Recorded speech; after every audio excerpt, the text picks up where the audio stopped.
Wah! We're live. Hello, we are live.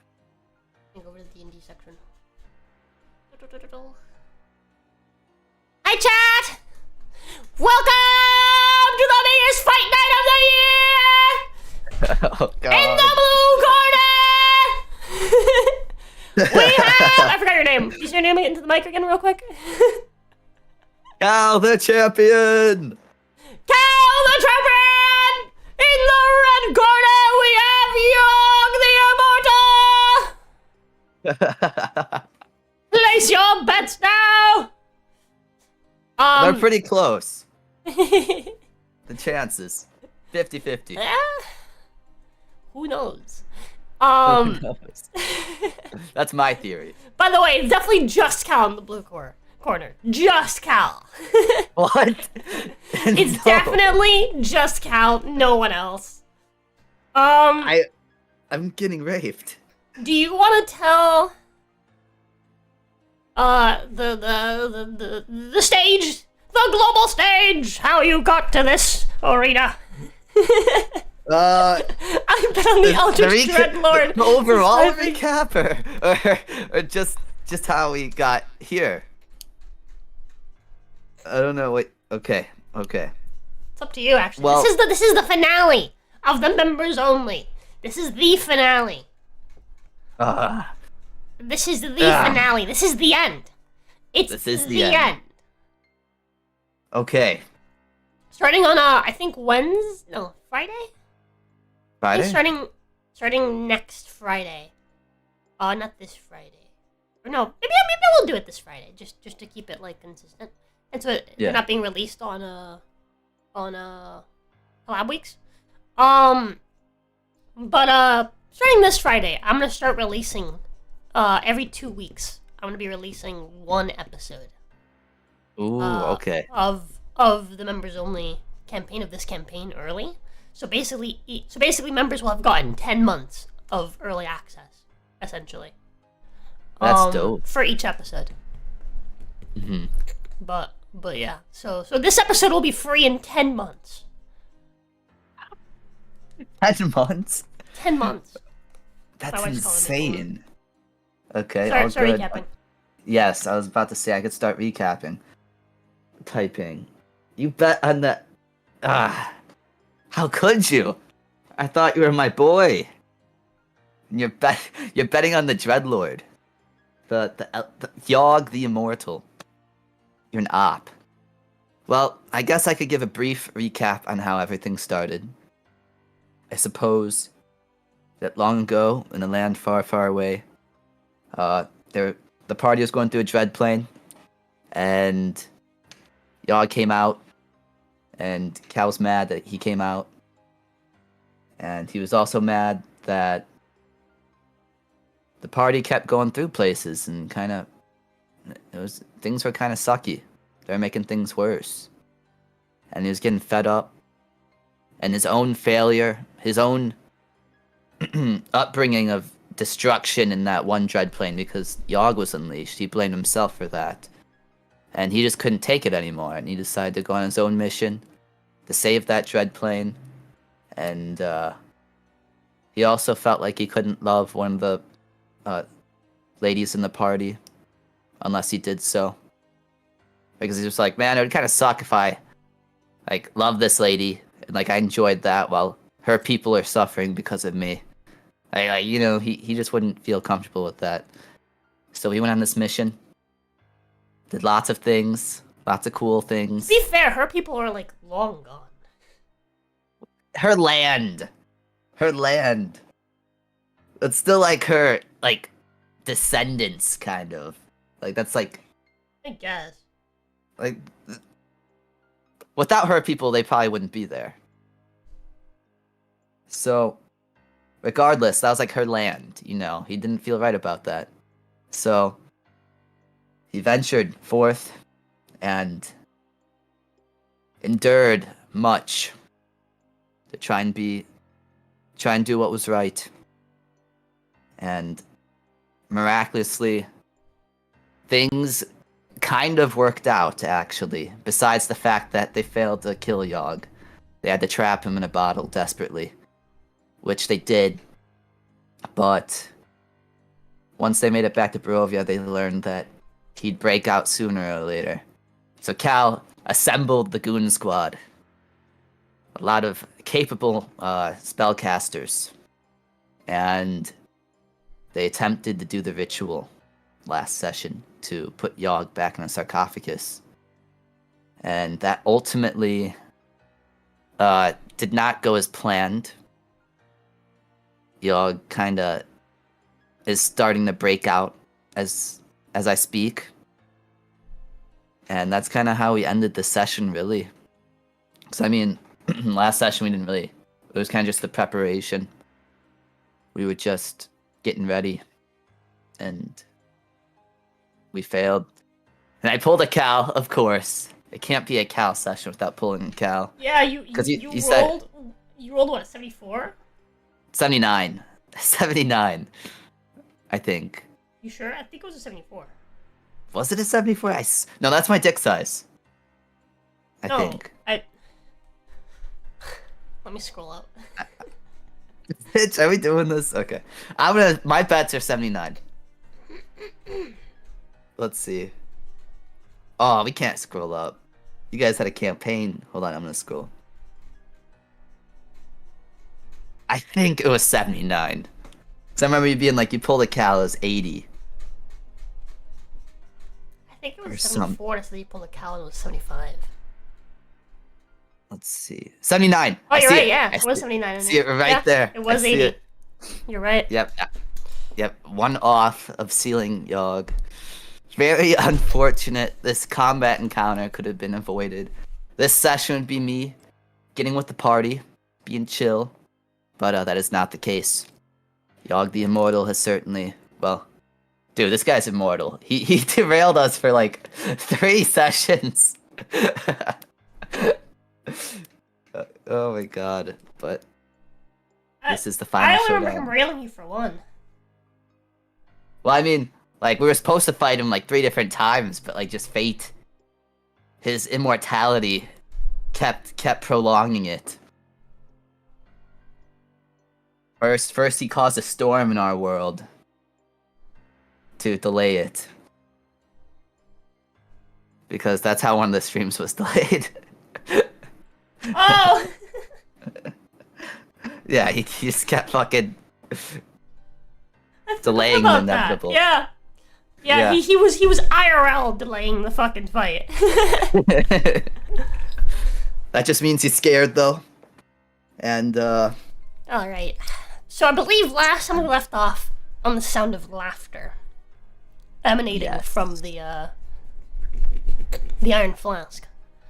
As its bottle cap fizzled off and rolled onto the floor, the sound of metal just clinking against the stone. And you hear Yogg's voice as it booms and echoes in this, quite frankly, kind of small chamber.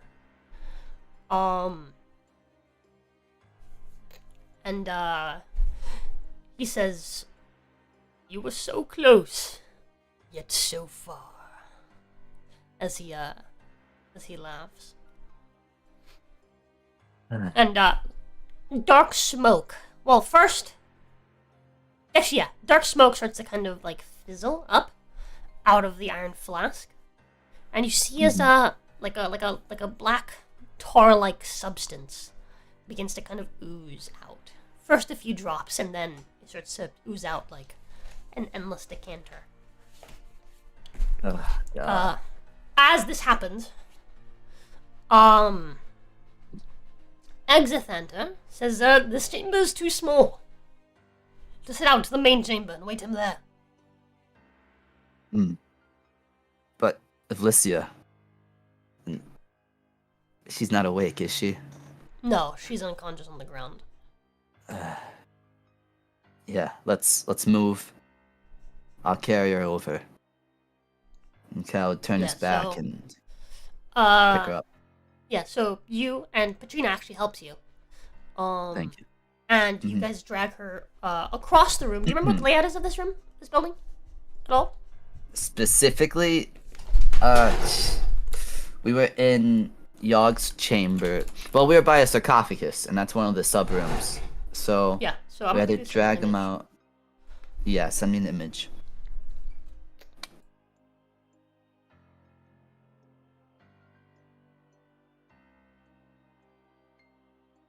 Copy image. Hmm. Save image. Paste image. Hmm. Okay, do you see where it says Amber Temple. X36? Oh wow. Yeah, X36. Okay, so Yogg's room is I can't remember which one it is, if it's the southern one or if it's the one on the left, but it's one of those little rooms that has like the little 3 sections of it that are yellow. Three Those are the amber section? sarcophaguses. Oh. Yeah, those little small rooms. So Yeah. that's where you're currently holding the ritual, in, like the center of one of those rooms. Oh yeah, So- small as hell. You guys drag her out, right, into the hole. Yeah. But wait, well, it's not that small because it's a 10-foot square. Each square is 10 feet. Yeah. But you guys drag her all the way out to X5 and put her up against a pillar in that room. X5. Oh, okay. And you guys will wait for Yogg in that hallway of X36. Okay. Does that make sense? Yeah, so oh man, Iblissia. Oh man, fuck. Okay. Okay. We're already down a person. So you're waiting about where like the cross section is. Yeah, like X5? where it X5D? says where you not there, but to the left of that. You're waiting in the hole for him to come out. I'm pretty sure he's coming out from Oh, the top, okay. from that top left. Okay. I'm pretty sure. I don't think Okay. I'll find it, but I'm pretty sure it's Okay. X33E. I'm pretty sure. Okay. It's not that important. Anyways, so you guys go and you guys drag him as all the spellcasters, right? Aside from Yeah. obviously Petrina because she's helping you. Prepare an action to cast a spell against Yogg the moment that he comes out. So Luck, Exithanter, and Mordecai all prepare their spells. I actually wanted to talk to him before we started. Mordecai turns to you. He's like, "Are you mad?" Not mad, but reasonable. Well, I actually want to apologize. As you say that, you hear laughter coming from the room up ahead. As the like dark smoke and fluid starts to kind of flow out from it and starts to take physical form. And you hear him say, "Apologize," and then you hear more laughter. Yes. I wanted to say this someplace where it was just you and I. I wanted it to be in your sarcophagus, but yes, I wanted to apologize. I'm sorry. I dismissed you outright. You offered me to rule the land with you. And I was scared and worried. I hated that all me and my allies did was go through dread planes and make them worse. And I saw you as my mistake. One I had to quickly correct. And I was blind to see that out of everyone I've encountered so far, you would be the lesser of evils. And no, I don't mean that in terms of strength, but I would say evil He's itself. like manifesting, right? He's like physical form as you're saying this. He's like you could start to see his face as you're getting to this part. You could have killed me with each encounter we had, but you instead wanted me to be your ally. You let me be. You offered me food, and you were willing to guide me. When the five-headed destroyer left my body when we first freed Barovia, you also remained. You could have left, but you didn't, and after what happened there and then, I needed someone at that moment, and you being there, I'm internally grateful for that. And all in all, I think why you separated from me and did all that was because I think all you wanted was for things to go back to what you were comfortable with, to hunt and just live as you wanted. If I had a chance to go back to my comfortable life, to see my childhood friend Angela, and before all this happened, I wouldn't say you and I are so different after all. You can see some of his tendrils start to take form as you continue talking. I would say you are reasonable and beyond justified. And out of any of these vestiges here, I'd want you to be the one to live. And I now realize my purpose, and you aren't in the way of it unless you make yourself. And I want you to have a choice as well, just as you had given me. Because the worst thing that happened between us, what came from that? We saved a dread plane because of that. And I truly worry more about more malicious and senseless beings to have the power you do have, Yogg. Help me. Join my side. And protect this land from monsters that enter the mist. You can hunt them. Just leave innocent people out of this. I want to give you this choice. You never did me wrong. But if you plan on being evil, we will slay you here and now. What is your choice, Yogg? And Yeah. can you forgive me? He chuckles a bit as he, as he's like almost done being physically formed. Mm-hmm. And he says to you that there is no such thing as evil. There are the strong, and there are the weak. That is the cycle of nature. The strong eat the weak. And you, Cal, have proven yourself to be quite strong. But not strong enough. The answer is no. And as he says that, he is physically formed. And, combat begins, and he gets to go first. You roll top of initiative. We rolled a 19. Amazing. Amazing.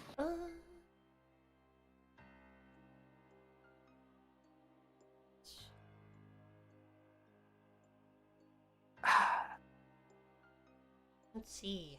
Everyone. Cal the simp, almighty Yogg, praise be upon him. Fuck you, helmsman. Alright, so he's going to use his devouring maw. Okay. Fucking hate that shit.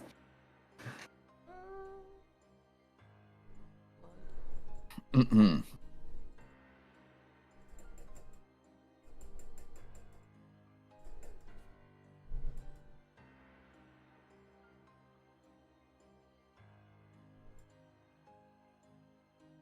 But before he does, right, so as he's beginning Yeah. his turn, those that did prepare their actions to attack him the moment he was formed are going to use their spells.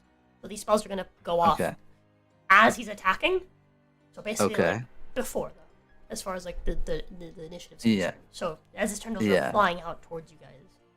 Yeah, after he says no, his maw, his maw just unhinges open, and tendrils begin to fly out towards you guys. As, Luck, Exithanter, and Mordecai cast their spells. Starting with Luck, who's going to cast Disintegrate. Okay. Open strong, dude. Let's see. So, for Disintegrate, isn't it like a dex save? Yes.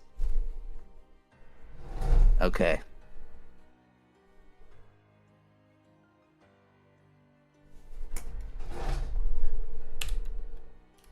got this. Oh, beats it, dude. That's so unfortunate. So it's gonna deal half damage, right? I don't know. Or no? No. Is I think it's just a hit or miss. Sucker save spell? Yeah, wait. I think so. Wait, is it? Yeah. Yeah, I think this spell is in fact sucker save. Mm-hmm. Unfortunate. Oh man.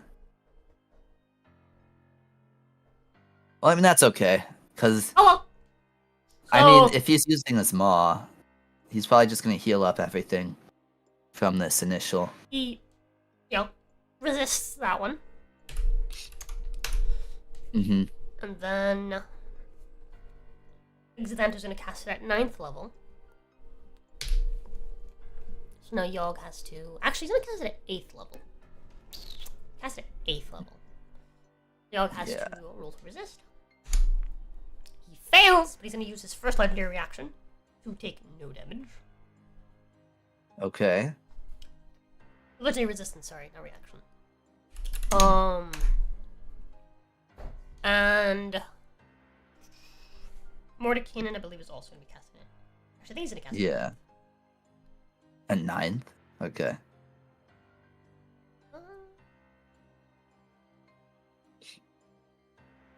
Yeah, he'll cast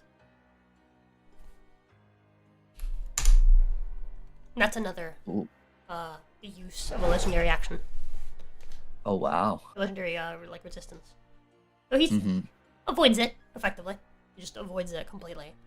As he lunges out with his tendrils. So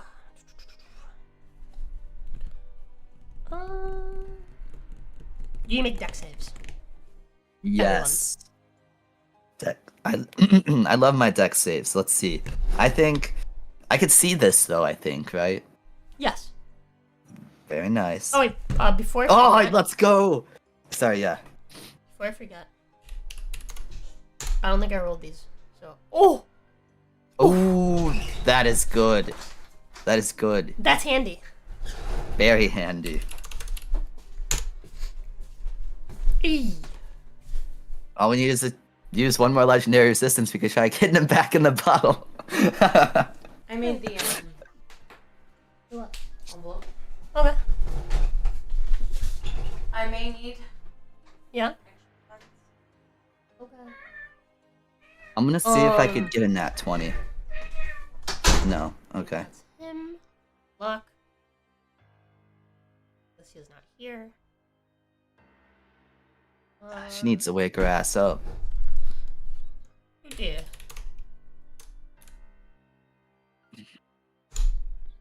Xantanter also fails his save. He's gonna use one legendary resistance though. To instead succeed. Let's go. I forgot that they had those. Trina. Jesus Christ, Patrina. Plus 10. Oh, that sucks. She's also gonna use a legendary resist to succeed. It's.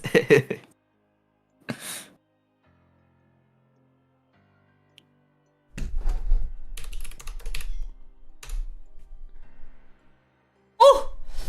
I don't think it's enough though. What's. I had a 25. That's enough, right? You meet it. 25 is the fucking DC. Holy moly. So That means I have a 10%. Mordekainen's just like, oh dear. Oh dear! And he gets fucking yoinked. I have a 10% chance to not get hit. Okay, so that's everybody. Alright. So Luck gets hit, Mordekainen gets hit, and I think that's it. Right? Yeah. Isn't ideal though. I wish Luck. You still take Didn't hit get damage to get grazed, but you're just not gonna Yeah. get grabbed. Yeah. Do I take half damage? Yeah. You take half. Okay. Okay. So you're taking half of this. Okay. 60. Yeah. So you're that's taking 30. brutal. Yep. Taking 30. Exit Center's taking 30.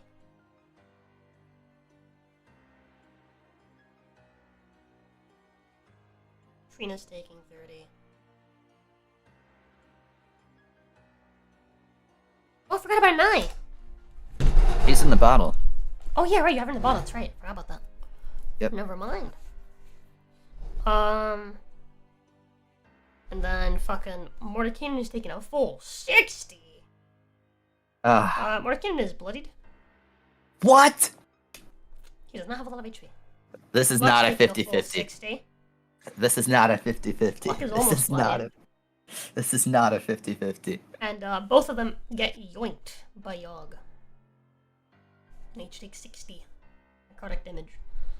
And they're now grappled. But that is Yogg's turn. It is now your turn. My turn? Your turn. Oh, fuck. I guess I'll take an eye out of the bottle. I should at this point. What was that one spell? That, Which one? Or that one ability that you can use? That gives you Gives or me that can stun him? stun him. The stone rune. Yeah, does that apply stun or paralysis? Or she's immune It's to stun. in. Oh my God. It's incapacitates, but Oh! but the thing is, the way it's worded makes it seem like it's a charm. Like the charm incapacitates them. Oh. It's Yeah, worded as a charm, like, oh, like it'll charm this creature and then, a charmed creature. Yeah, let me Is double check. incapacitated? But Is that how it's worded? yeah, I think that's how a it's charm? worded, unfortunately. I'm gonna take another look just to make sure. But I'm Really pretty just gotta go for certain. boom. Damage. Yeah, I know. Boons. Gonna Oh, my ball runes, yeah. down. My stone rune, let's see. Yeah. Well, yeah, charm. The charm makes him incapacitated. Very unfortunate. Yeah. So I guess, yep, I will, open up the bottle. Have an eye come out. And I'll wish to cast Disintegrate on Yogg. As you wish! And she'll do that on her turn. Okay, and The then initiative. bonus action. I'm going to. That was an action to open that, right? Does it? Iron Flask? Oh, it was like the bottle, the glass bottle. Oh, yeah, right, sorry. Yeah, it was a glass bottle. Oh, yeah, you can do it. Yeah. That's Okay, just okay. interaction. Alright, I just wanted to make sure. Bonus action. I'm thinking about using my storm rune, actually. How's the betting That odds? No lets- one's bet any money yet. No, it's betting. I think. But If I I do rage- think the odds are, towards. By the way, just saying, chat. This is like the entire concept of this campaign was that it was going to be a hardcore campaign. So if he dies, he dies. Yep. These people might just straight up get wiped out. They might have just unleashed, you might have just unleashed Yogg into Barovia. Yeah. Yeah. And there's another party that just got in Barovia. But anyways, Do you think making Yogg reroll like an attack roll, saving throw, or ability check would be good? I think that would be This is a very stupid useful. question. It's gonna make him reroll certain saves. Yeah. This is a stupid question, but one I need an answer for. Yeah, This is removed. that is plastic. Yes. We remove the plastic. But it doesn't feel like plastic. It feels like the extra skin that they have on top of the fucking sausages. Get the fuck out. Shh. This is plastic, baby. It doesn't feel like it. I'm. That's, Yeah. This is very much plastic, baby. Okay. You do have to unwrap the sausages from their plastic. I don't think this is intestine. Let me put it in my mouth. Verify. Jane, I just fucking kicked you out, dog. Yeah. I think I activate my that's storm paper. rune That's even as a possible. bonus action. Paper. Okay. That's why I was like, it's not plastic. Okay. Move, Jane. Yeah, because I could do that using my reaction. Yeah, my wife didn't know that you're supposed to take the fucking the paper wrapping off of sausages. Oh. She's just been eating them. Yeah, I because found I this could out recently. activate.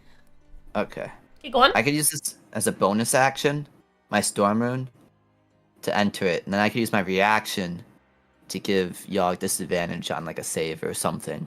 That would be really handy. Yeah, only once per round, of course. But That's still really handy.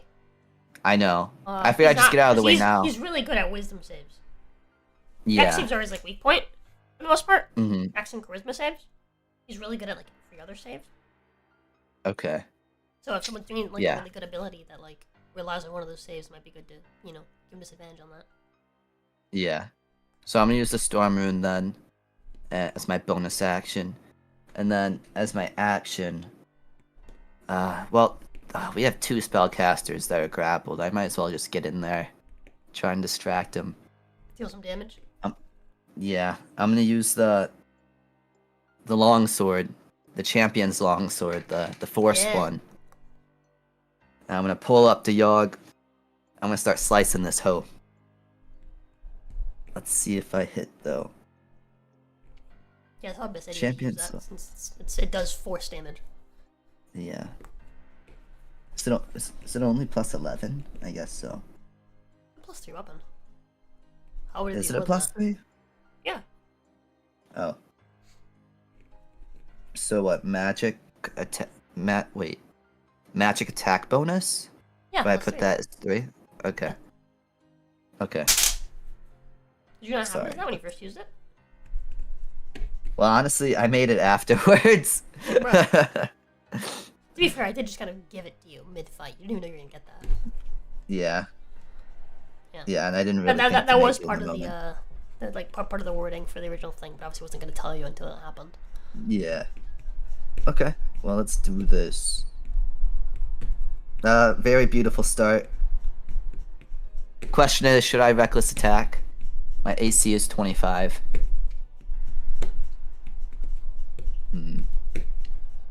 What's his plus again? Isn't it like a million? +17 to hit.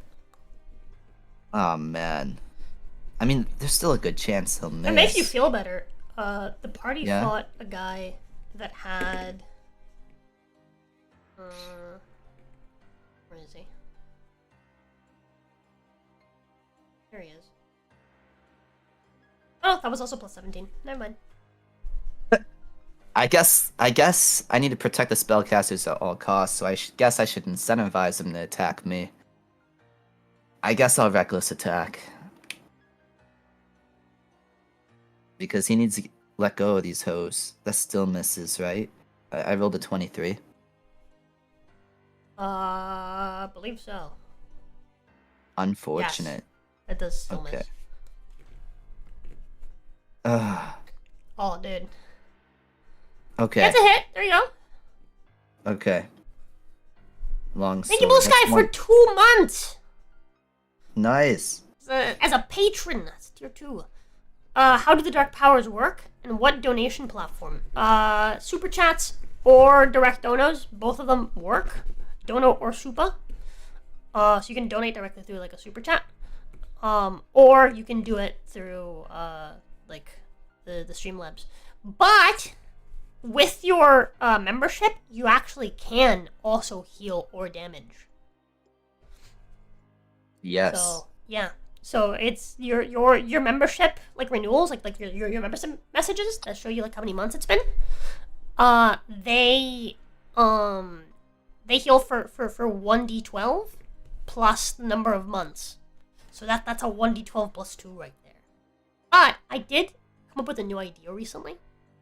Okay. How much HP does Cal have? A good bit. It's got like over 200, I'm pretty sure.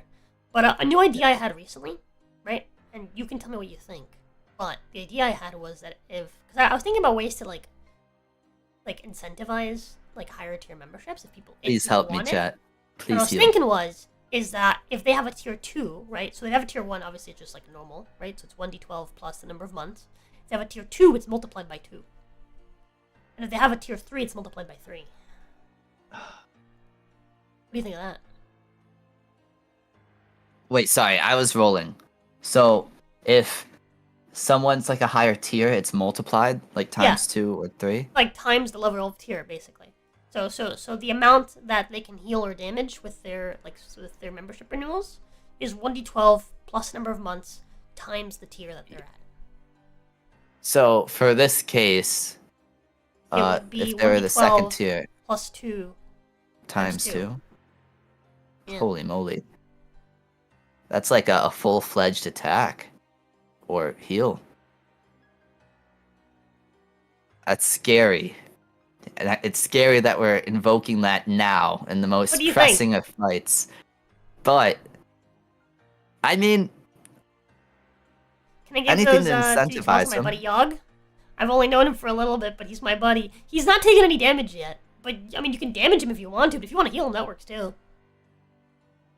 Heal the Yogg for 1d12 plus 2 times 2? no, please. You know, you could heal my buddy, Luck. Luck's not me. He's just this halfling dude. I'm just a little That's getting- halfling. I could use some assistance. Yeah, he's not doing He's like well. You could dangling heal from one him. of Yogg's tendrils right now. Yeah, And damage luck. That's crazy! uh, Alright, go ahead. this is Is, too powerful. This is too 1d12 powerful. plus 2. He says to damage luck. Are you being FR?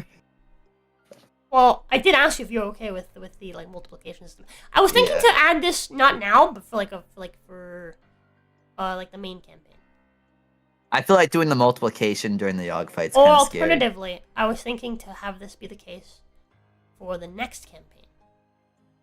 So rather than changing things mid-campaign, which I feel like is kind of unfair, but I can implement that for the next campaign. I mean, I'd be fine with this one. Maybe once the whole party's reunited, if that happens. It won't happen Okay, if this next happens. campaign it is, so it'll just be normal damage. Oh no, you can still damage in Blue Sky. I was saying I'm not gonna multiply them. I think I'm gonna because the you can still damage them with your thing. So go ahead and roll 1d12 plus 2. Luck is gonna take this damage. Ugh, Whew, 12 damage to Luck. That's real unfortunate. that's bad. By the way, my Luck is damage. now bloodied. Ugh. We're actually gonna lose. It's the Yeah, first we'll add round. the multiplication system for the next campaign is what we'll do. Ginny, we're actually Not fair to cooked. change the rules mid fight. Alright. Anyways. So I did hit one attack. Yep. How much damage do you do? I believe the 1d6 plus 2 at the end Yeah. is the radiant Okay, but the rest of it is force. force. Yes. Okay, so 4 of that is radiant. So 4 of that So is 18. halved to 2. Yeah, so it's attacking 2. So yeah, 18. You deal 18 damage to Yogg. Okay. Go Yogg. And I- Go Yogg. And I missed my. I sent my I missed 22-month my message attack. on Saturday that would have wrecked that NPC. Yeah, dude, you would have killed him actually. Possibly. Fuck this hoe. Hold on.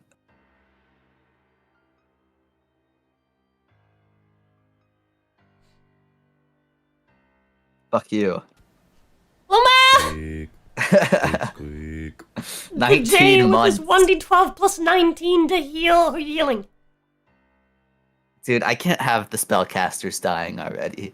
Who are you healing? I was gonna save this for a really dire situation, but The Luck lowest HP is probably. Mordekainen. Really? Like he has less than Mordekainen. half as much HP as Luck has, because he also has like less max HP. Mordenkainen's max HP is only 88. What? I wish I knew that before the fight. He's gonna die. Mordekainen's gonna die. He's dying. It's the first round. He's dying. Should I even? I have. Okay, yeah. This actually might give him a fighting chance, maybe. Do you suggest I use it on him, or do you think he's a lost cause? I don't know, man. It's up to you. The party's really like, you know. Not party. The dark powers seem to really, you know, want to kill Locke. Yeah. The dark powers seem to like Yogg. They seem to favor him. Yeah, they appointed him. 1d12 plus 19. Yeah, let's do that in Mordekainen. Okay, so 24. That's not bad. Maybe he could tank a hit. Maybe.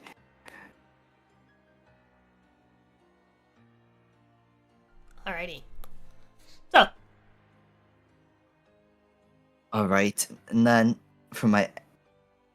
Oh, that's really all I could do. Oh, was that your third attack? Yeah, I did it while you were talking about the multiplication thing, but I got a 24. I pulled a Oh, I cow. see it. Yeah. Oof. Yeah, you did pull a cow. That's really unfortunate. Alrighty. Yeah.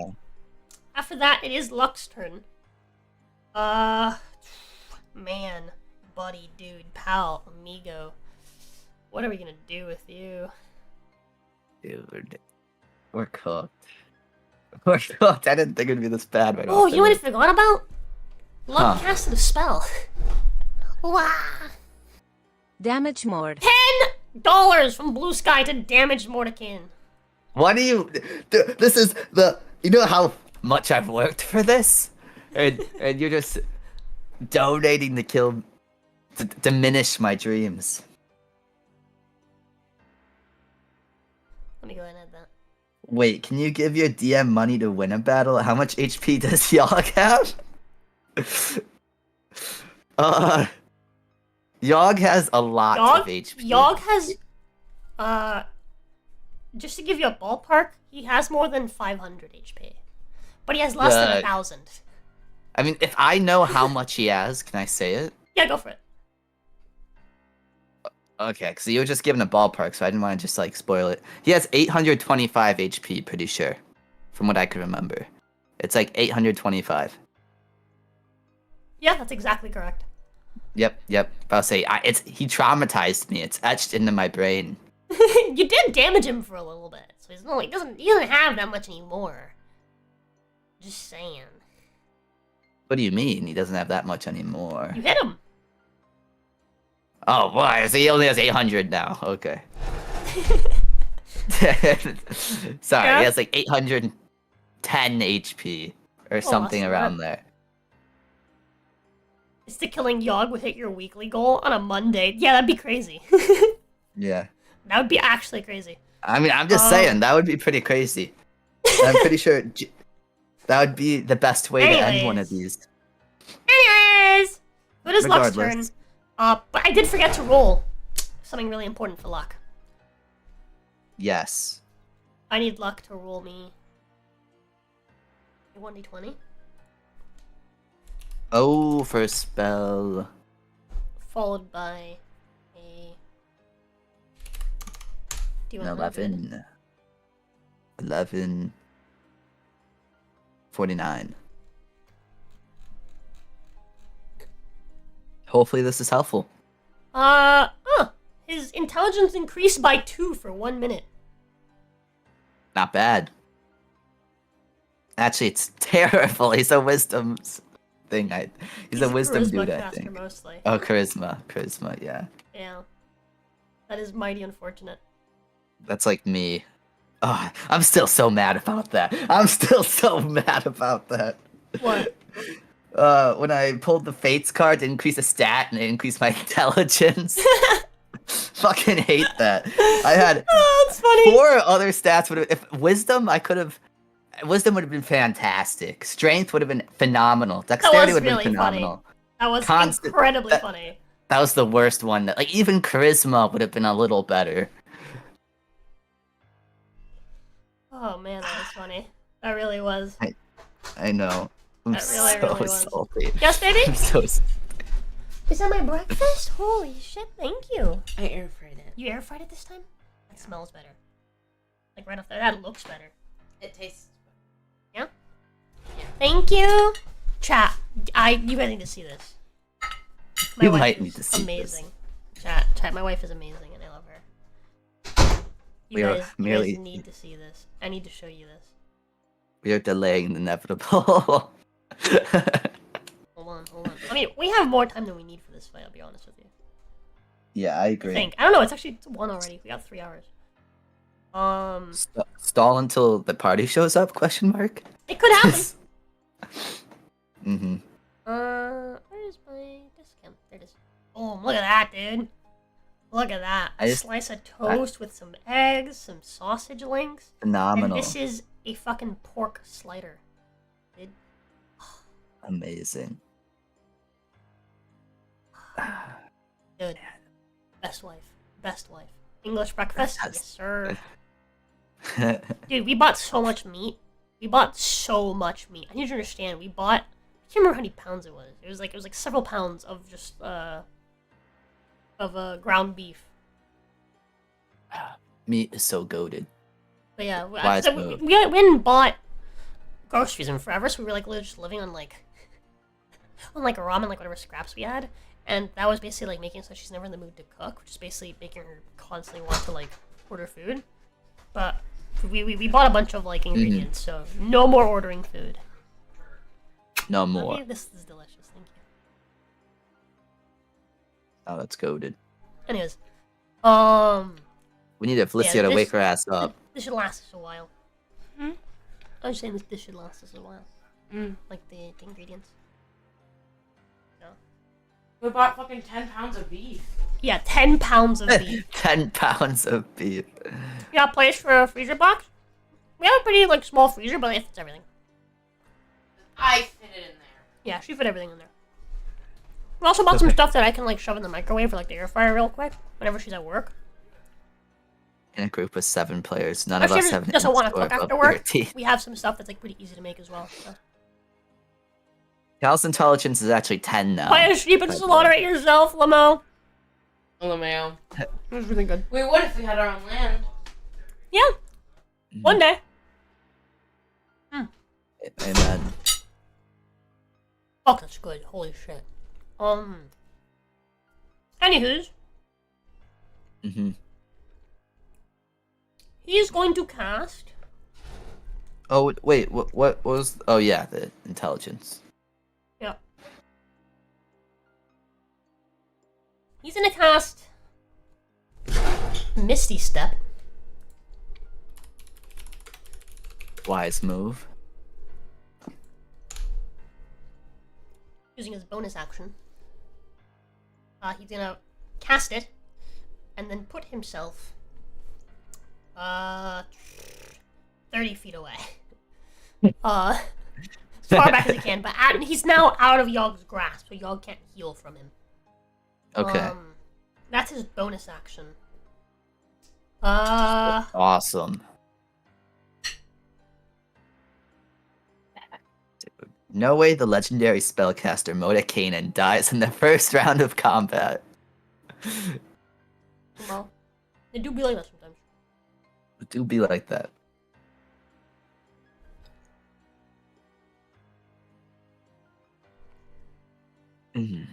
He's then going to cast...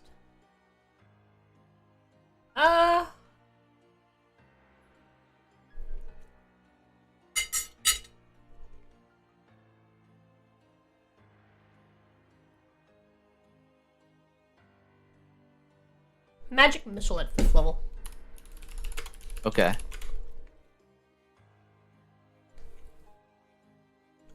It's 5th level. What is that? 1d4. Oh. Alright. So it starts with 3 darts at 1st level. That's 4 more levels. It's 4 more darts. It's 7d4 plus 7. Okay. Wow. Dealing Not bad. 28 damage. That's not bad. Can he?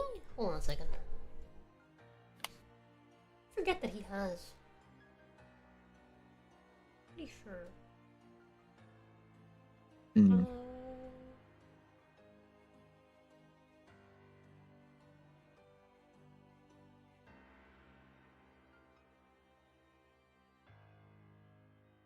Okay, never mind.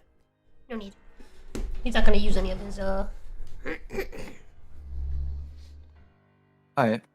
his sorcerer I forgot the fuck they're called, but they say like they can change When spells, like what they do. casting? Oh. Yeah. Oh. Uh,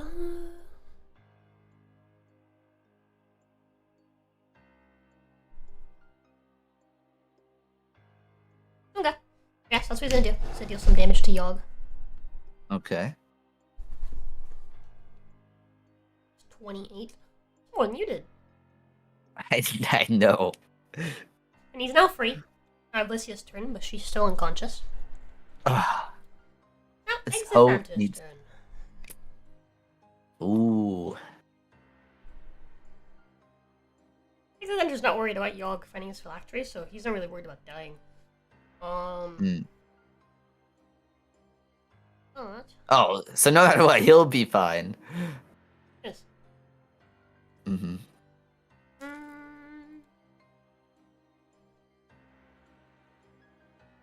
You guys are disintegrate at 8th level last time, I believe? Yeah, you mentioned that. 9th level, question mark? No, he's gonna cast it at...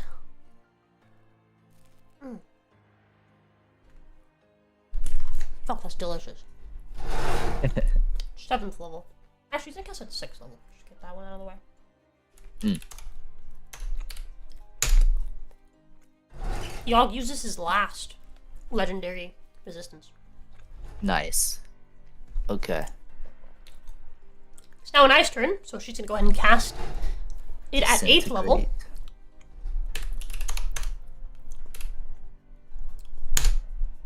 Which Yogg fails.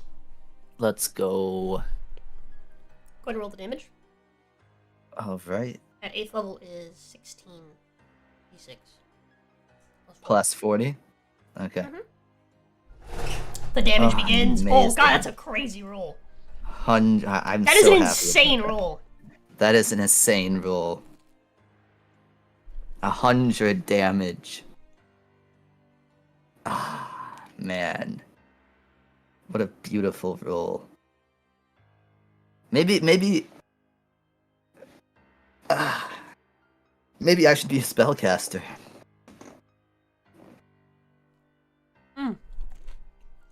Spells are lame. Muscles are stronger.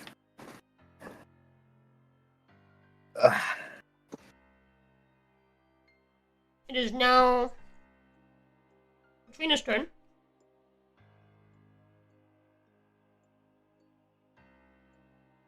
She's not like a Nye, right? Like she'll. I don't have to tell her what to do.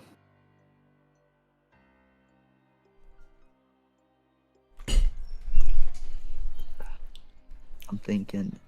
She's going to all is also legend- cast Disintegrate. What was that? Okay. Wah! Just give Jog back the S of that. Yeah, because his Give all Yogg is back 10 legendary. HP. No way. Oh? He's Blue Sky. Why are you an op? You're an op this session. You could have woke up and been like, you know what? I'm a force for good. A force for good. Could have damaged Yogg. We could be annihilating him. Mordekainen would be doing just fine.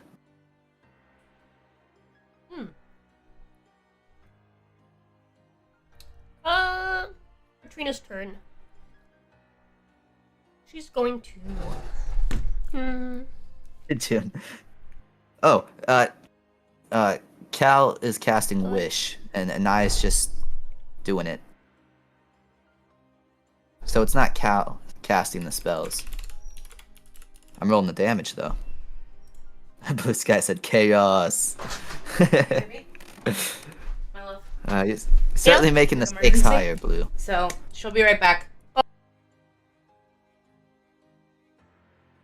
Wait, Ginny. Ah, Give me a never mind. second. It's a bit of an emergency. I'll be right back. Okay, okay. All good.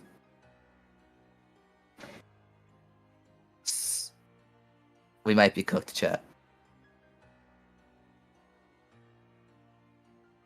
Oh, that hit was really game-changing, though. What are the odds of that hit happening? What's the average? 16d6? What is that? 160? No, I'm retarded.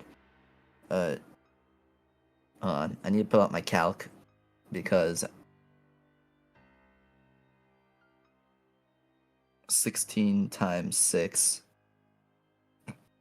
96 divided by 2. Average is 48 plus 40, 88. So we got a lot above average. I mean, like, every roll was average and above besides 2. Phenomenal. It's only 10. You're doing plenty. Well, for a dude that could heal, my friend,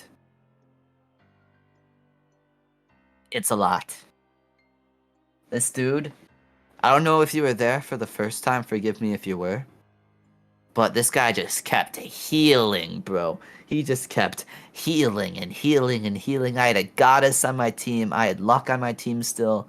I had myself included. I had like a divine champion from the gods. I had all these people on my side, and we just were not cutting it. Like, bro was just regenerating. We didn't even get him like bloodied, I don't think. I don't think we ever got him bloodied but because of how just a current he healed. So that's why I'm like geeking out. I'm geeking out right now. Because last time I was so confident. I was so confident we'd fuck him up. We did not fuck him up. We did not fuck him up. We had to desperately try and fit his big ass in this iron flask. Oh, good night, Junebug. Yeah, it was stressful. So that's why I'm like locked in. Mordenkainen's probably gonna die though. He's probably I didn't realize his HP was so low. No, honesty. 80 something max HP, that's crazy. Yeah, he's probably not gonna survive the next turn. I wouldn't be surprised. Because yeah, no, he's probably like half HP. It depends how much damage Yogg does to him in the next one. It's really a 50-50. But I'd say the fight's pretty... Yeah, you dealt like 200 damage first turn. Yeah, typing, you remember. Yeah, you remember. Yeah, we did like 200 plus damage the first turn when we first encountered Yogg. We were blasting into him. He was just absorbing it. It was insane. Insane. And then we lost all our like high spells because it was like 200, around 200, and then it dropped to like 100. And then we frantically just started trying to survive. After like 3 rounds, we were like, yeah, no. we then he got back to like full HP or somewhere around there by the time we trapped him. It was insane. I'm back. Hello. Welcome back. Fucking stupid. People are stupid. God. I agree. Oh man, don't even get me started. Healing the main antagonist. Yeah, people are stupid. Well, whatchamacallit?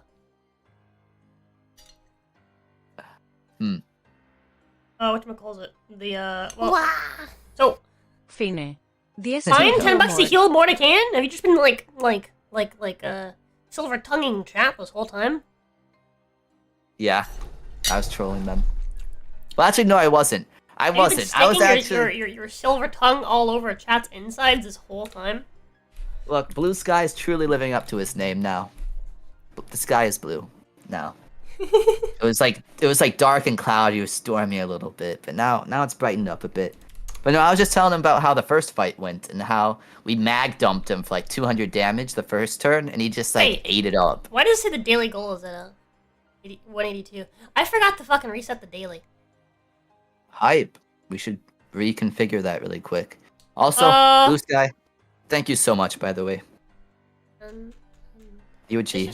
Yeah, it's 30, right? 30? Where we're at? 30? Think 10, so? 20, 30. Yeah, 30, I think. 30. Blue Sky has just been feeding us. Thank you, man. Damaging. Okay. Healing. But, anyways, the TLDR is that someone related to us, got arrested. Because they have a Oh. warrant out because they have 5 unpaid tickets.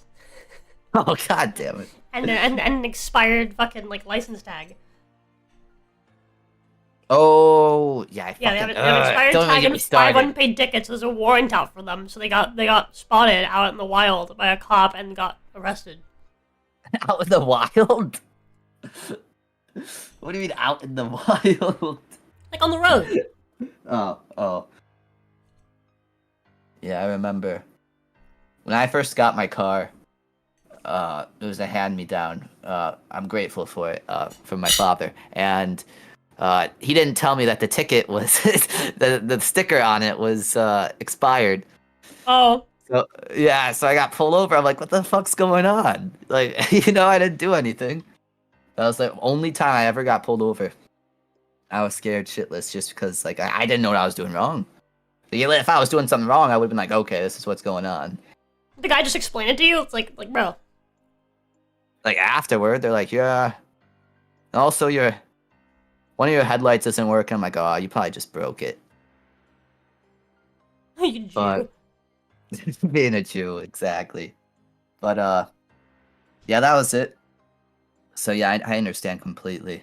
That sucks. Yeah, well, anyways. So silly. Okay, so it is now Katrina's turn, and she's going to go ahead and cast Disintegrate at 8th level. He's a baddie. Dog succeeds! Okay, should I use my disadvantage? This would be a good place for it. I'm gonna use my storm rune Actually, to wait. Save it. What do you think? Save it? You think Luck save is it gonna this change round? his roll Oh, to an 8? to an 8. Oh yes. Luck the goat. He's gonna save his nat 1 for whenever someone casts a 9th level. That's hype. Yeah. Yeah, he has an 8 and a 1. So yeah, he's gonna go ahead and turn that into an 8. So Yogg does take the damage. Go ahead and roll me another 16. Actually, I'll just roll it. Okay. I could roll it. I mean, Plus 40? hell. Plus Oh. 40. 110? Oh my god. Big! Oh my god. The gods are on your side. Amen. Well, duh. More than a half a dozen of those individuals. Individuals helped me. Put their blessing into me. Made me the champion. Anyways. It is now Mordenkainen's turn. He Mhm. did cast his at 9th level, right? yeah. Mm-hmm. He's gonna go ahead and cast it at 8th level this time. Did Okay. he cast it at 9th? I think someone did. Yeah, it was him then, yeah. Yeah. Actually, Up to you. DM's discretion.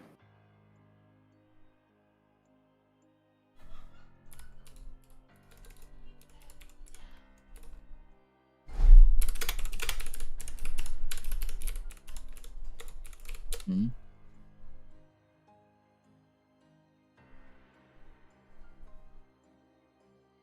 You tempt me with those words. No, blue sky. Remain blue. Remain blue.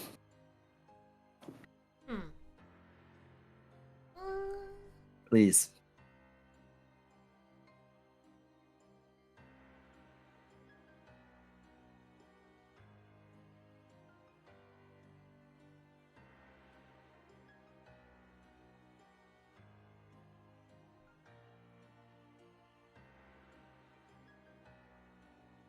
Ooh. Yeah, he's just gonna cast Disintegrate at 8th level. Fuck it. Okay. Nice.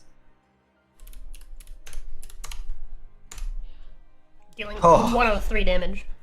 Oh my god.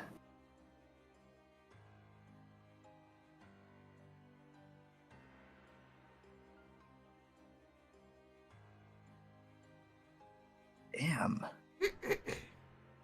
And as a legendary action, Dog is going to use 2 of his legendary actions to attempt to absorb Mordenkainen, God. dealing 42 damage to him, which is...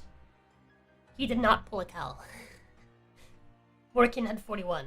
Mordenkainen is now unconscious. Oh my god.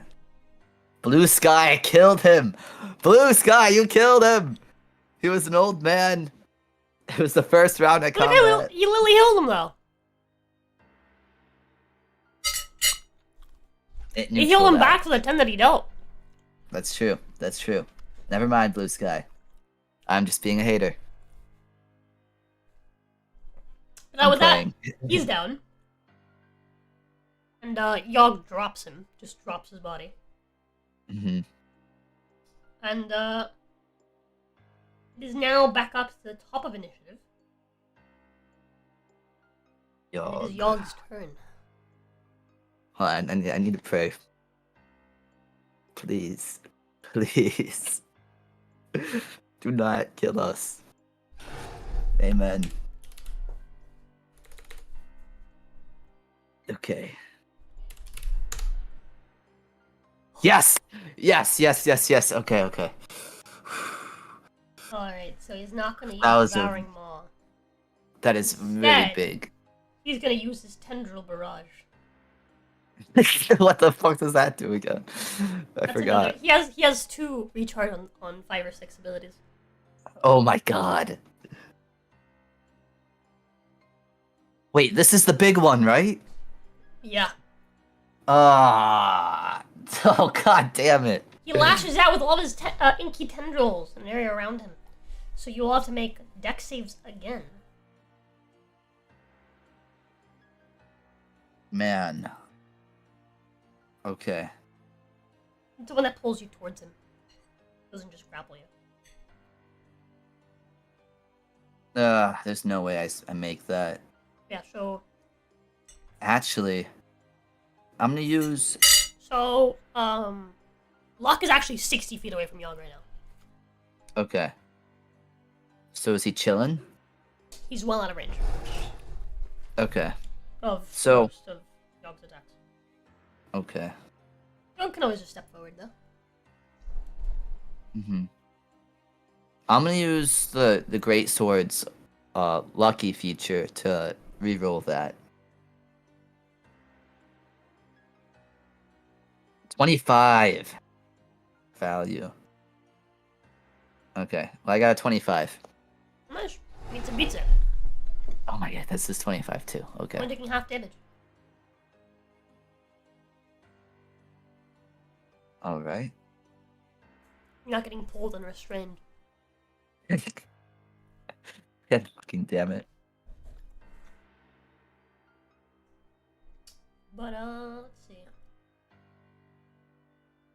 Locke isn't in range.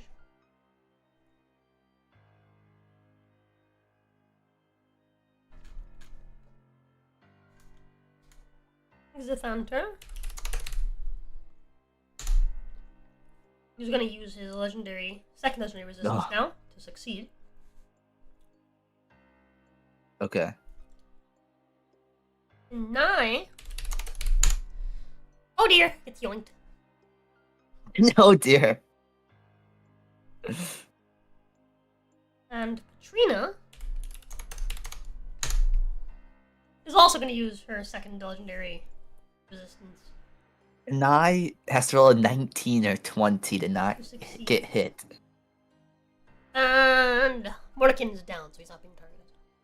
Yeah. Anyways, so everyone but an eye is taking half damage. Obviously, Luck isn't here, neither is Alicia. Oh, it's not like a sucker save? No, Okay. taking half damage, which is, to be fair, you'll be okay for the most part because this one's mostly piercing damage. It's not much piercing damage. Okay. It'll, 8d10? it'll go. It's scared. Oh. You know what? We take that. 43 It's piercing, like and it gets.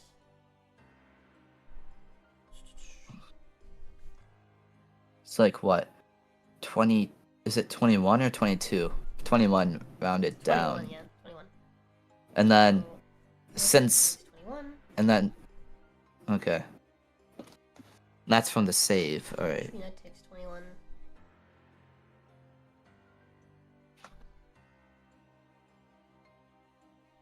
Nice, taking full. Alright.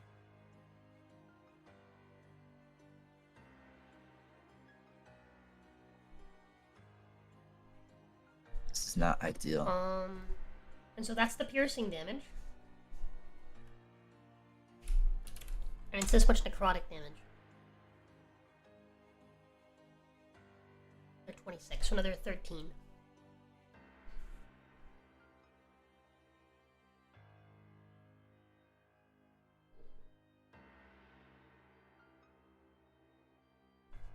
Wait. Blue sky. I heard him. You healed him. I heard him again, and then replaced what I took. So the initial hurting.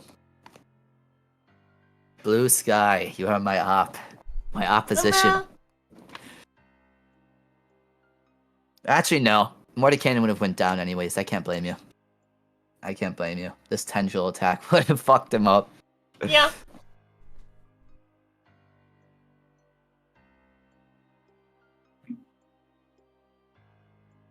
And Yogg's just grabbing an eye, so an eye is now Yogg's healing leech. No, no. Anyways, after Yogg's turn, it is your turn. Okay. So, to get out of his grasp, Nai would have to, like,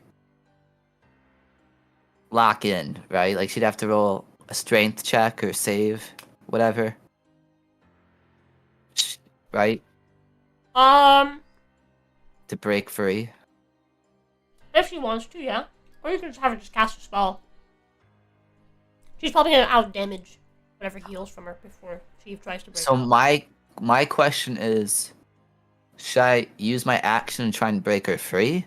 Or You should just damage. Wow. Where's donated only- €10 to heal Huge Young? corazón rojo. fuck. Fuck you.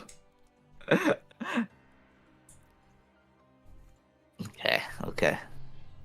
Well, I'm just thinking if the damage that Nai would take would be more than me doing to him. Last turn I did like 20 damage. So, oh, I thought I thought €10 would be $11. I guess the euro's value gone down.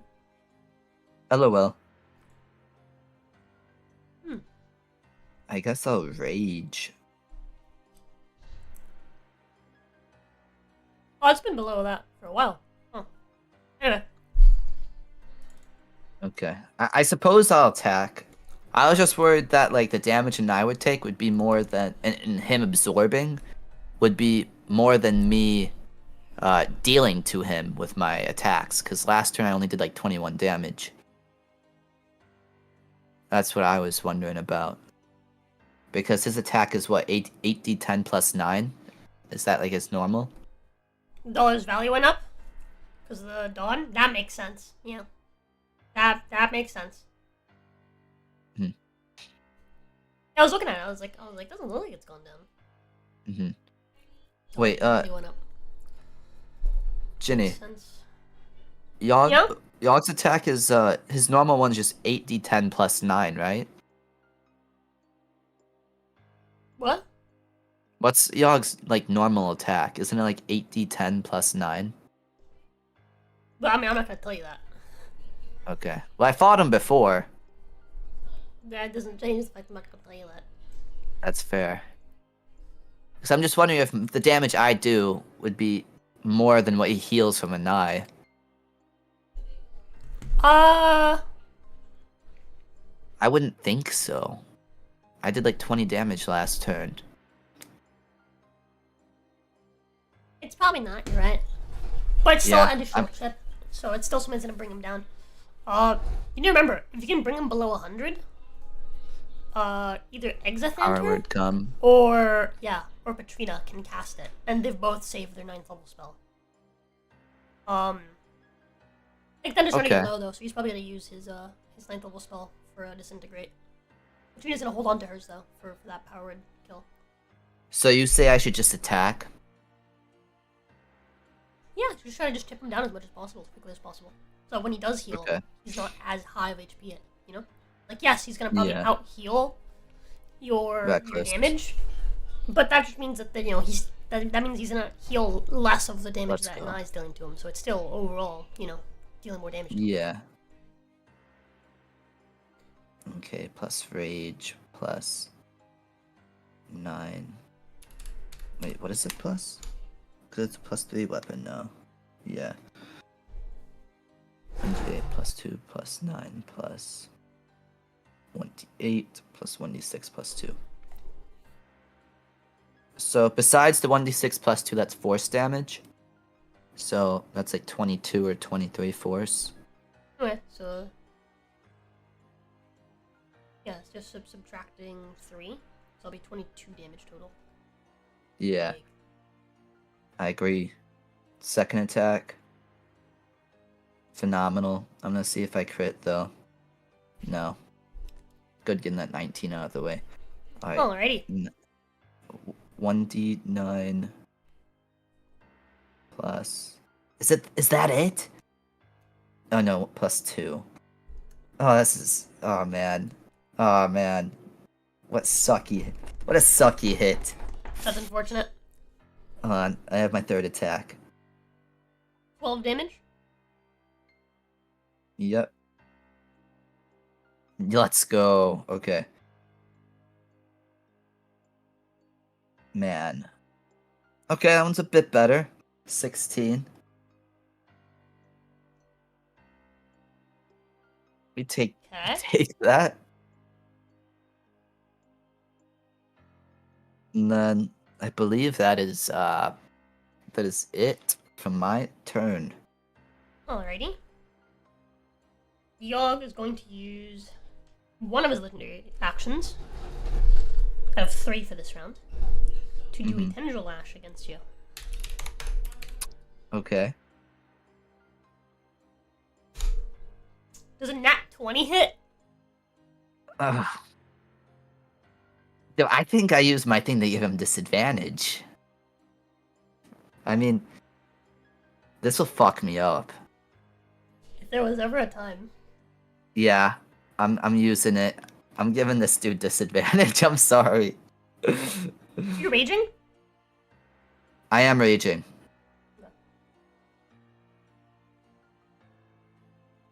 So you would have been taking normal from the piercing damage and then just full necrotic, or double necrotic. Yeah. That's still disadvantage. Well, Do I hit enter? This is gonna. You know what? Disadvantage. Just disadvantage. Boom! It was a 32. Okay. Yes, it does. That's a lot better. And I only do this This because. is piercing damage, gonna get halved. Yeah. 20. And Okay. this is necrotic damage that ignores your immunity. Yeah. 20. And then 15. 35. Alright. And you're also now grappled. Hype. Oh, yeah, actually, hold on. You make a strength save. Sorry. Oh, I do? Okay. Yeah, you do get to make a strength save.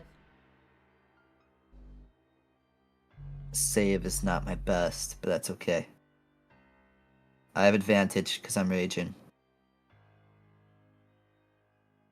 Hey, you succeed. You actually don't get 26. grappled. Barely. I know that bitch was in DC 25. Yeah. It's now Luck's turn. Luck is going to use another 5th level spell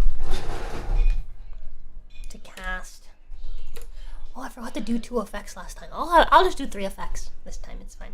Oh my god. Okay. Another 7d4 plus 7.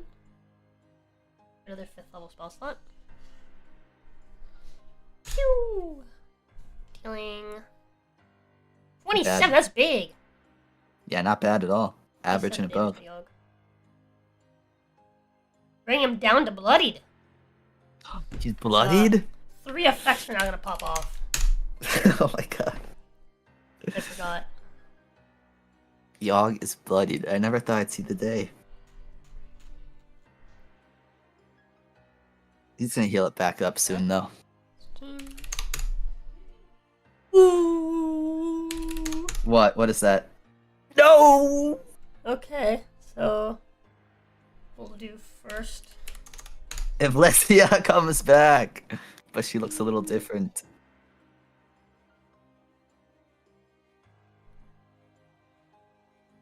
So his eyes changed color from the nice blues that he has to brown. That's all. It's just permanent this way unless he gets a remove curse happen to him. Should I do the other simple effect before I do the nat 1 effect? Should I do the nat 1 effect now? Next, and then do the other simple effect last.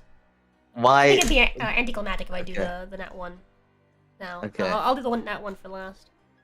But Okay. the other minor detriment effect is he can hear exceptionally well for 1 minute. He gets advantage for all perception checks related to sound. Nice. Hog. The pug. And the big one.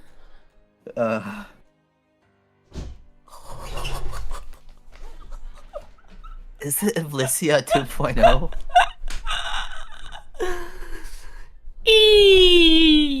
Is it Ivlicia 2.0?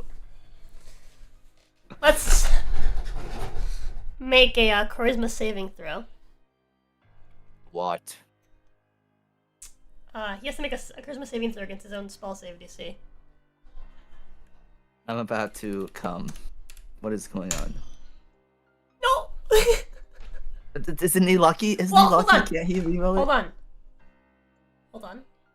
Wait. Okay. Because the spell that he just did for that was a wizard spell, I believe. Which Okay. means the spell save DC is actually 19 for that spell, not 20. Oh. It was my almost... God. Normally it would be an 18, but because he got smarter, it went up to a 19. Oh. So we were almost So- fucked. Okay. Well, this is fun. Wait, he beats it, right? Yeah. Okay. Baby, Yes, baby? I have news. What's that? But like, you? Oh, you mean mute? Hold on, I'll be right back. Okay.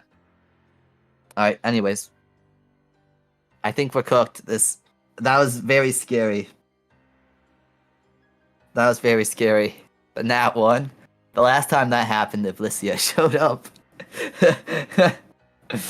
Which I still think she's gonna be the BB I'm just saying. She's strong.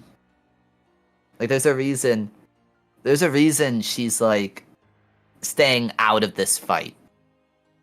There's a reason she's knocked out still. 100%. I think it's because she would have rolled Yogg if she was here. Maybe. I don't know. I mean, we're still doing okay. It's still, like, really even because, like, yeah, we got him bloodied. But he's got an eye grappled. Luck's bloodied. We got someone down. It's kind of even. But if she was here, she'd be like tanking everything, I feel like. And I honestly, I don't know. Actually, I see some redeeming qualities in her. I'd like to think that she's a good one. But I wouldn't be surprised if she was the next major threat.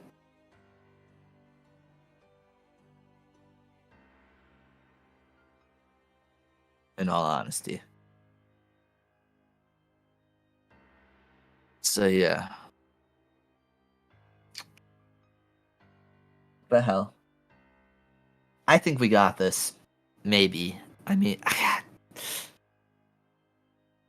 if I feel like everything everything fell upon what just happened that Nat won.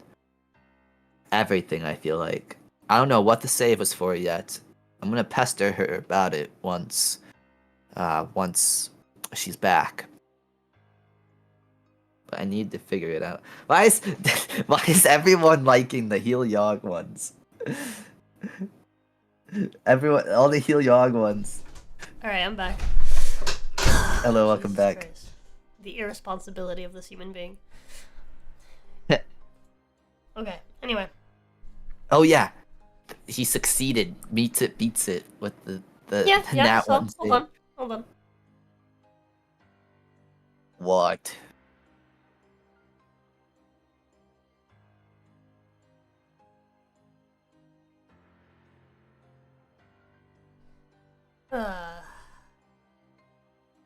Words I want to say.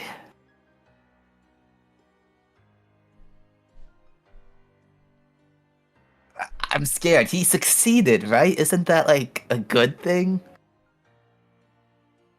Isn't that like the better outcome?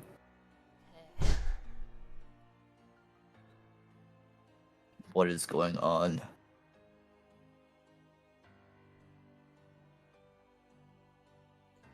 So, a fucking Balor appears next to Luck. A what? A what? A what showed up? A Balor. What is that? They look Balor. like this.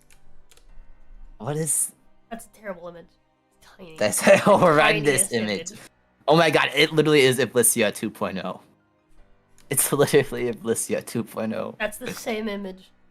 But just a little bit bigger. Those images suck. It's the same image but wide. Okay, but see, this dude's like grainy. It's like drawn out of sand. But pretty much Iblissia 2.0. Oh, look here. There's a good image. This is an image showcasing a Balor fighting a pit fiend Really? in the Nine Hells. Yeah, a Balor is a demon. Oh wow, so they're like on par or stronger? Wait, which one's the Pit Fiend? Pit fiend's one on the right. Pit Fiend's, yeah, the one with the mace, and this young gentleman is a much bigger individual. They're huge. So where pit fiends are large, Balor is huge. This thing is Iblissia on steroids. It's not stronger than Iblissia though. It's CR19 instead of CR20. Oh. There's no CR20 demon. The effect specifies a demon, but there's no CR20 demon. There's a CR21 demon, Oh. which is what you saw last time. And then this time Yeah. I went for a CR19, so I'm just gonna alternate whenever that effect Okay. happens. But he did succeed the deck save, so he looks over to it, this tiny man, at the thing, which now turns and surprised to be here. It turns and looks down to him, and it's you're on my side, eh? Yes. What you please? Tell me. And the Balor just nods. Oh my god. So if he failed that, we would have lost. We would You would have have had to fight a Balor as well, which would have fucking sucked. We would have been cooked. That would have been the end. I knew it. Oh my god. Is it a female? Oh no, it's male. Uninterested.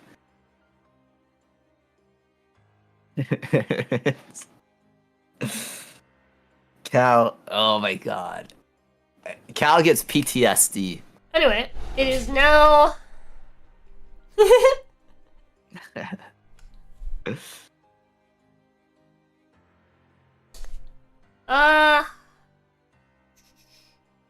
now Blissya's turn. She's still knocked out. Bro. It's now Exithanter's turn. Exithanter is going to. He's gonna go ahead and use his 9th level spell to cast Disintegrate. And Luck is gonna use his reaction to turn it into a nat 1. Yog's roll. Yes. This is gonna deal double damage. Oh my god.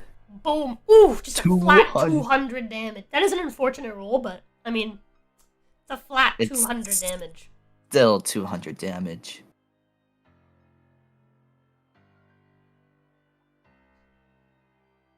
I forgot that I would double it.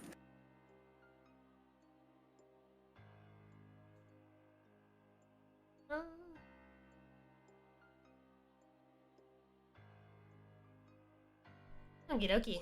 So Yogg is now not quite yet severely bloodied. No? No, but he's getting there. I was about to. Oh, he healed a little bit. That's probably why. Mm-hmm. And, as a legendary action, Yogg is going to, once again, use a tendril to attempt to grab you, Cal. Me. Yeah. Not this large ass demon. It's out of reach. It's like 60 feet. Isn't. Oh, yeah. It's spawned right by. It's a 35 That hit. definitely. Meets it, beats it. No. Taking half this piercing damage, Okay. this much necrotic damage, so that's another 39. And I need a strength save. Ooh. I am bloodied now. Strength save time. Okay. If only it was a check. Ooh. Advantage time. Ooh. I'm gonna use Indomitable, actually. Okay. My wife's calling me. I was just about to ask you. I don't want him to leech off me, though. Oh, we're good. What if I get a nat 20? Okay. 27. We good? We good? We're chilling? Blue Sky said, very powerful demon. Why am I getting a call from Louisiana? Isn't that from... Hold on.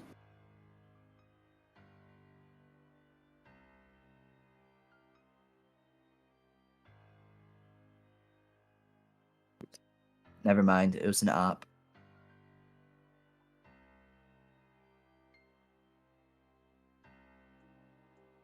My god. I swear, if this is one of those guys where it's like an hour, like he's only chill with us for an hour. I forgot what he was called. But I know that's Ivlissia because she has the mace. Her people have the mace. Thing is, she looks so much smaller than him. This guy's huge. Yeah, I know. Yeah, it makes me scared. Anyways, I rolled 27.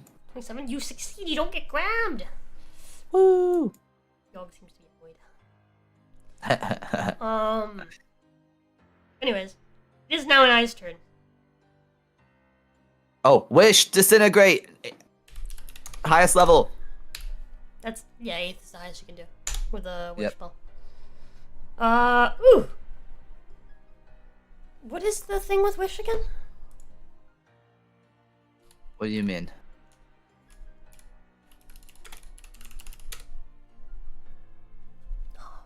Hold on. I have it here. I have a tab for it. Okay. 8th level. The save DC is 18. It's 18. Yeah, so he Ah. succeeds actually.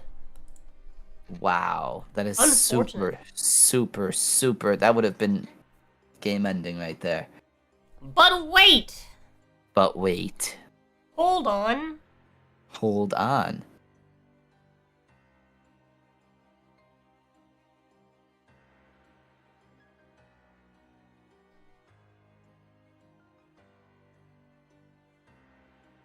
Hold the phone.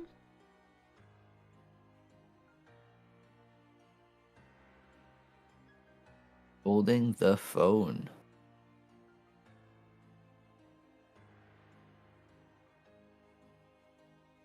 Luck is gonna use his first lucky feature to make him reroll that 1d20. Plus Oh 5. my god. Ah.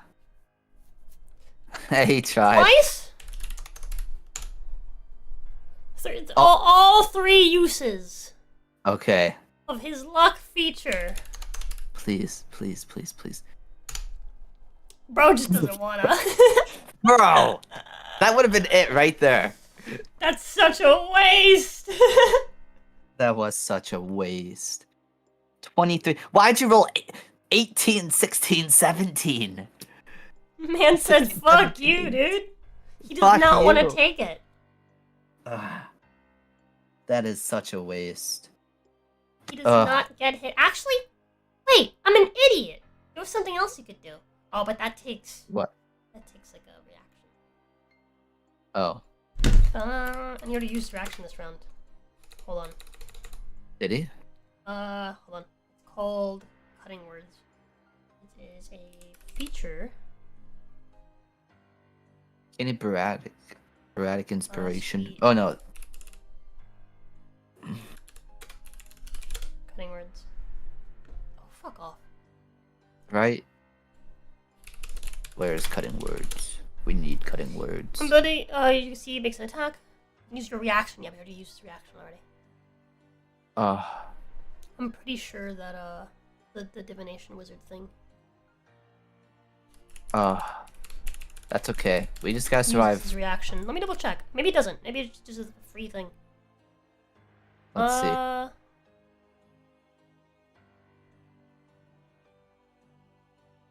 You can replace any attack roll, saving throw ability check made by you or a creature that you can see with one of these foretelling rolls.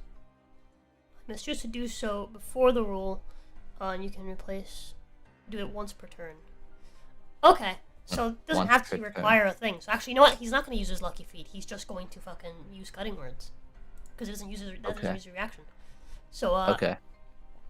whenever a creature that he sees makes an ability check or damage roll. I don't know if it works for saves.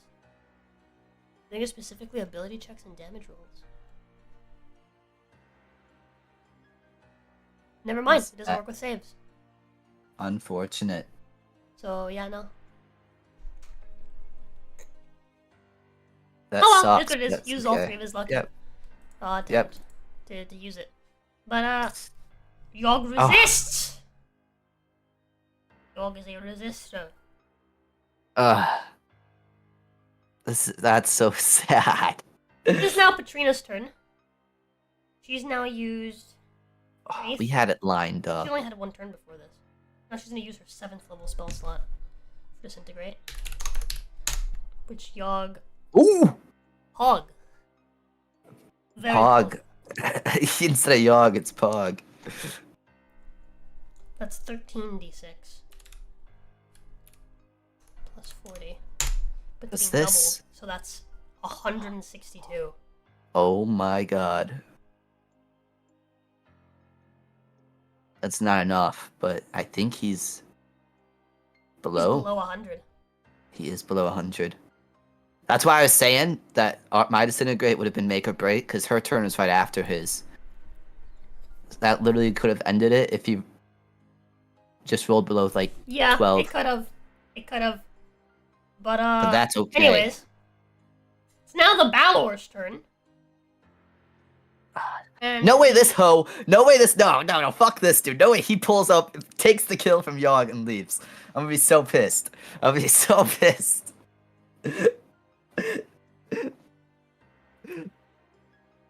Actually, he might not even be able to. He's 60 feet away.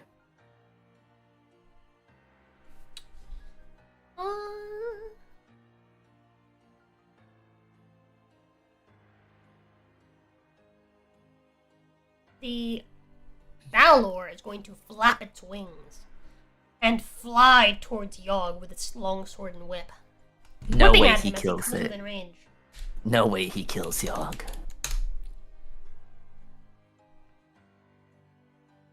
Hitting Yogg for... Oh. Oh, I forgot about this. What do you mean you forgot about this? So, Balors have a fire aura. A fire aura? Each creature that starts its turn within 5 feet of the Balor takes 3d6 fire damage. So that would really only apply to Luck. Well, he's leaving Yogg. He's leaving Luck's side to go be over where Yogg is. He's gonna go smack Yogg. So he's gonna be right next to you. Oh. Start's turn. I see. It's fire Anyways. damage. So it's gonna go ahead and hit Yogg with its whip first on the way. Feeling Please don't kill Yogg. this much slashing damage. Actually, the fire Okay. damage will also be halved. This much fire damage. All of it's being halved. So I'll just add it together. So it'll be 24 half 12. Doing 12 damage to Yogg. Okay. And as it does so, it's going to make Yogg do a strength save. Ooh. Yogg is pretty good at these. Yeah, he's pretty strong. Watch him fail it. His save's on par with Cal. way. That's great. He failed? Hold on. Yeah, he used all the good rolls against Luck. He does not fail. Oh. Close though. He would have had to roll a 2 Oh. to fail. So he tries to pull him with his whip towards him, but Yogg does not budge. But he still flies towards him with his longsword and hits him. I say hits him, it's probably gonna... It might not hit, actually. He does hit. Oh. For Wow. Another... You're rolling like crazy. And his whip, right, as it hits Yogg, it's on fire and tries to grapple him. Mm-hmm.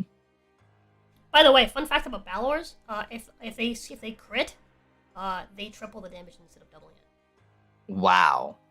But only with the longsword. Only with longsword. That's still really good. And longsword crackles with lightning. As it deals. Hold on, let me just roll the physical first. Being Lightning. halved. I don't know if the lightning is being halved as well. I think he's resistant to Maybe 30. thunder, but we'll see. He's resistant to lightning, so that is going to be Okay. halved to 15. Deals another 15 damage to Yogg. Dude. Who Please then tell me it's uses my turn. his last legendary action Mhm. to try to grapple this thing with one of its attacks. Mm. One of his attacks. And the lash. Oof! Oh. Yogg rolls a nat 1. And so the Balor, I'm just gonna roll a 20 just in case it gets a crit. It's not. I'm gonna go ahead and hit it with its sword again.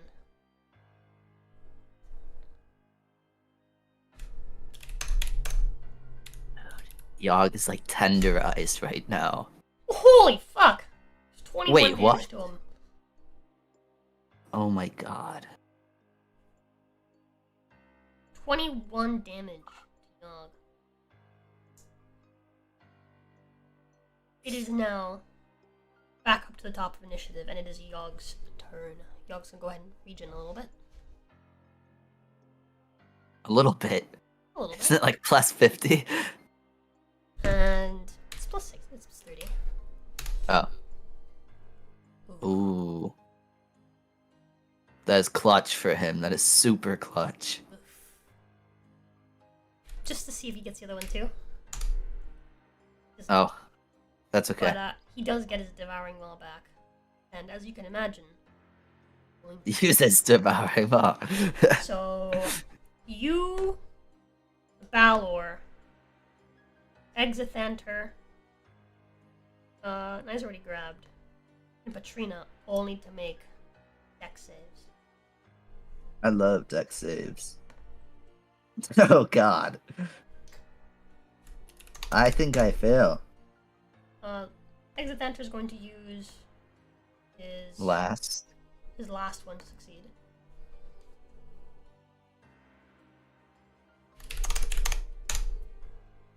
Katrina just succeeds. She's Oh. really lucky. Goaded. Yeah. And the Balor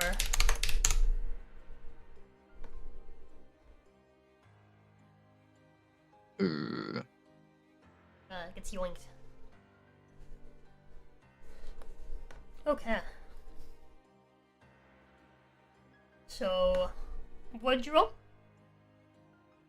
I did not succeed. I rolled a 15. You're also getting I don't think I have anything else to really save myself. Wait, I So- have my I don't want to use my Storm Rune advantage for this. No. Oh, that wouldn't even save me.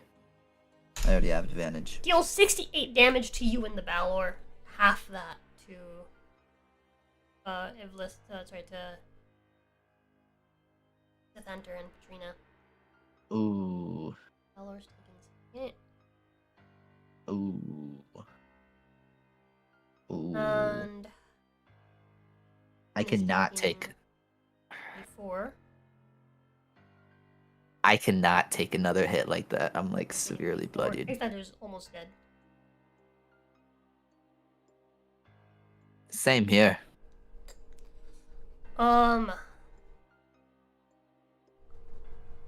But yeah. It's now your turn. Okay. You are grappled, so I'm gonna use my bonus action to second wind, I think. okay. Because I can't break out with a bonus action. Second wind does what again? Okay. Second wind, D&D. So bonus action, it is. Oh, why you? Okay. Doesn't that just 1d10 plus your fighter level? Okay. So 1d10 plus. I think it's 13. I think it's 13. Yeah, because I'm level 4 in Barbarian, pretty sure. Yeah. Okay. Ugh, that's fine. I never roll good with these. Never. But that's enough. I can actually tank maybe one more hit. Regardless. He's You not can low bring him down. anymore. I can? Theoretically, yeah, you could. I think your damage is within range. Is he still below 100? Yeah, I still have my action surge too. Okay. this might be the time. This might be the time. Okay. Well, do I action surge to attack, or do I try and break free and attack? Because don't I have like disadvantage or something? Yogg has advantage on spells. That's fine. He's weakened and trapped for a little bit. Yeah. He's also been pulled away, so he's no longer Dreadlord. It's true. Should I? Okay, I'm thinking. I have disadvantage with attacks, right? Since I'm grappled. Yeah. Should I action surge and just reckless and just have 6 attacks?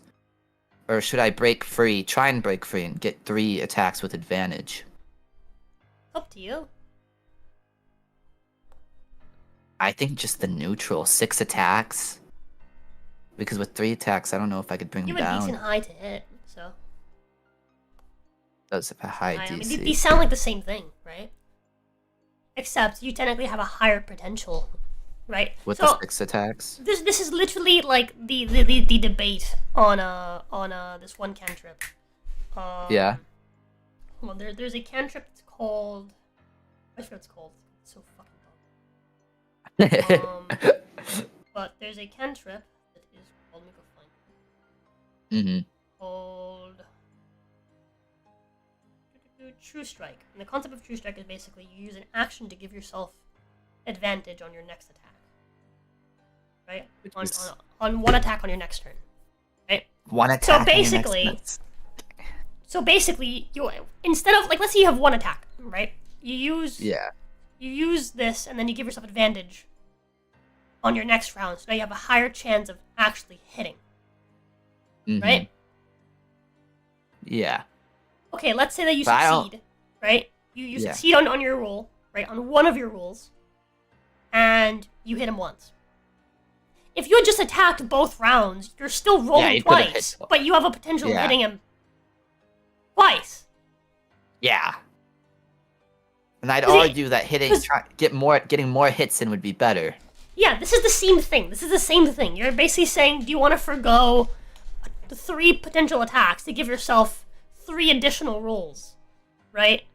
So like it's The only basically. issue is The question is, do you want to roll 6 times for a potential to hit 6 times, or do you want to roll 6 times for a potential to hit 3 times? That's the question. Yeah, that doesn't make sense. That's really what to it me. boils down to. Yeah. I was leaning towards that anyways. I just wanted your opinion because his AC is 25. So far, I've Could been really hit chat or kill miss. steal? Theoretically, yeah.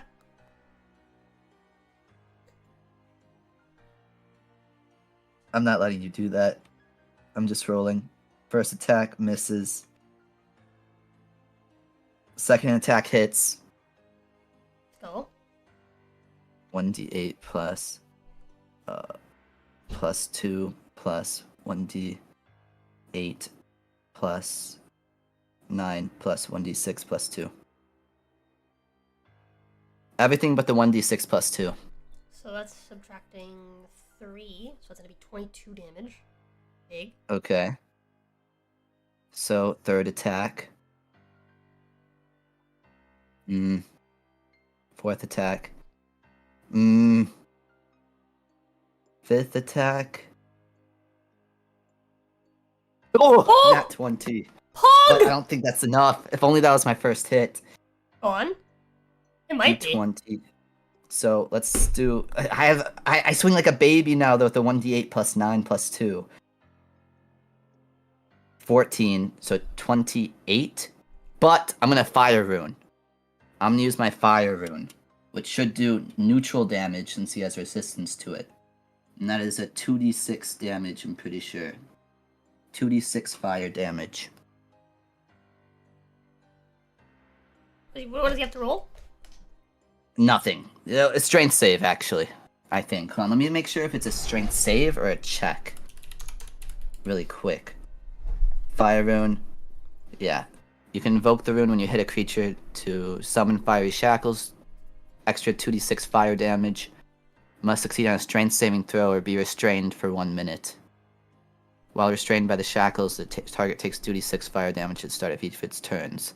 That doesn't matter, though. Yogg's gonna succeed, unless he rolls a 1 or a 2. He has plus 17, same as me. So, he has to roll a 1 or 2, because I think my DC is 19. No, it's 18. He has to roll a 1. Okay. Oh! Close. Very close. Yep, okay. Okay, so what's his damage? This is my last attack, I think. Did he still take the 2d6? Yeah, so 8. Okay, hold on. Give me just a second. So...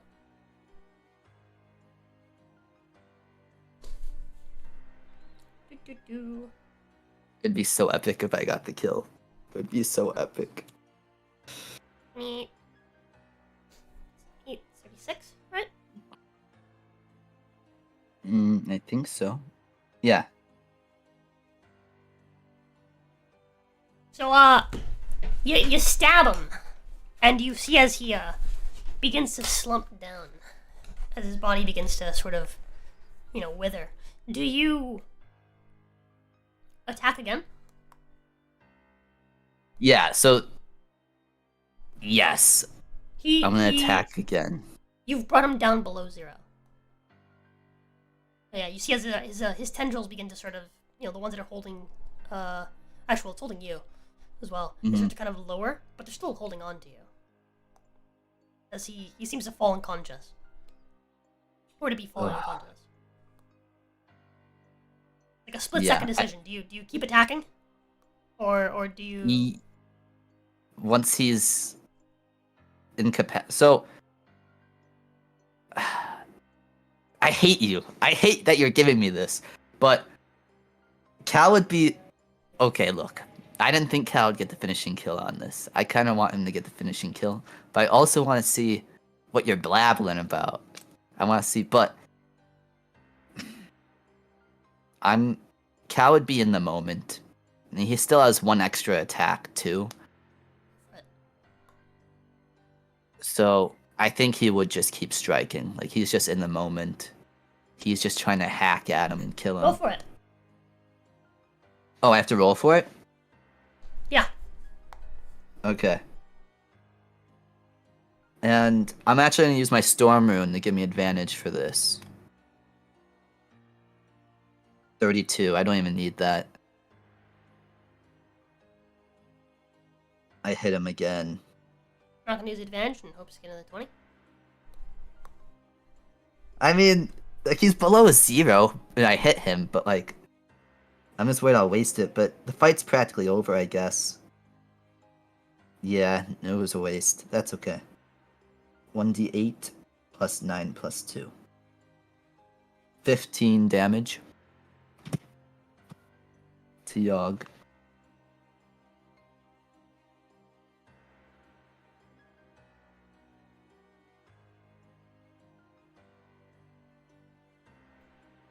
Okay.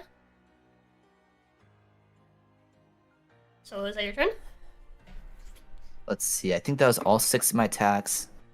I used... I used that Stone Rune as my reaction, and I used my bonus action to Second Wind, I think. So, I think that's all I could do.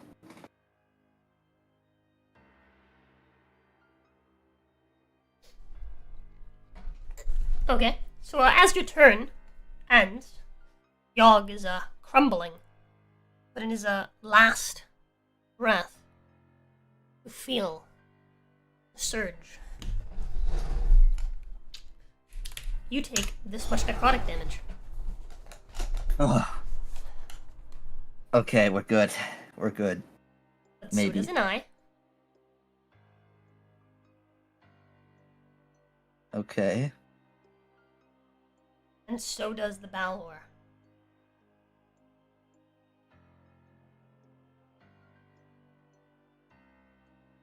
What does this entail? As Yogg heals. I fucking knew it.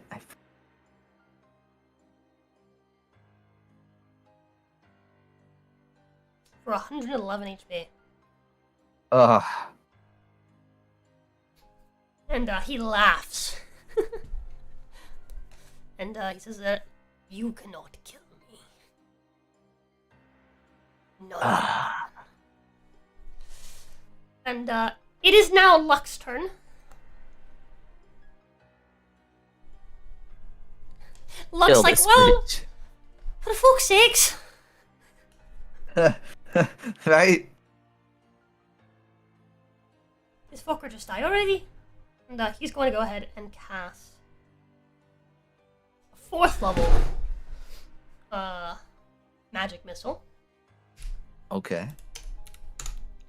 Dealing 21 damage. That's big. That's enough. That's enough. 21 damage. After which Yogg is going to once again use his legendary action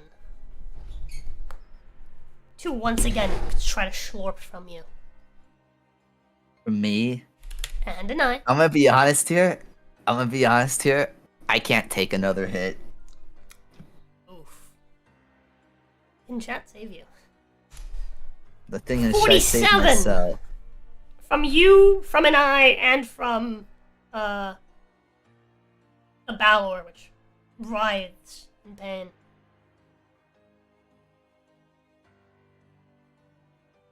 Where's your Streamlabs? Where is your Streamlabs? As he heals. For yet another, what is that, 47 times 3? 141. Oh my god. No way. Squeak. Where's your Streamlabs? Typing! Squeak, squeak. Renewed his Oh, membership for wait. 7 months. It's for Cal. So that heals you for 1d12 Typing! plus 7. How much? Okay. So this is a great time to mention Yogg's his final stand ability, basically. Yeah.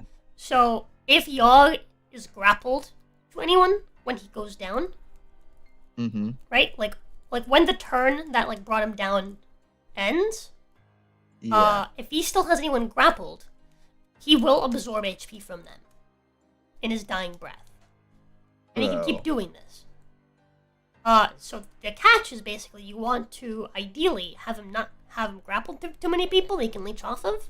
How do I stop a god from grappling people? And, or alternatively, out damage him to such a point where,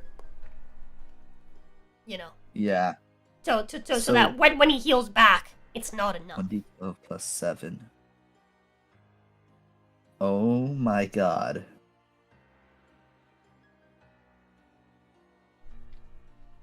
How much did 47?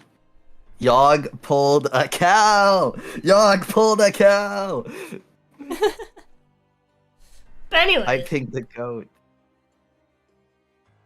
Thank you, typing. it is now Evelicia's turn. Get your booty over here right now. And, Evlicia flies over from behind you to attack Yogg.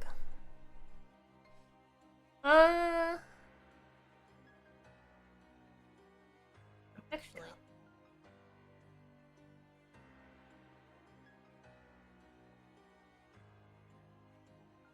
Yeah, there's no way we would have killed him earlier. Why'd you humor us? Why'd you humor us with that first run? Fuck you. You're like, oh, you got this. Dude, we didn't even bloody him. Even if we killed him, That all was the unfortunate. you trolled me. You legit trolled me. The false hope was real. Evlicia is going to...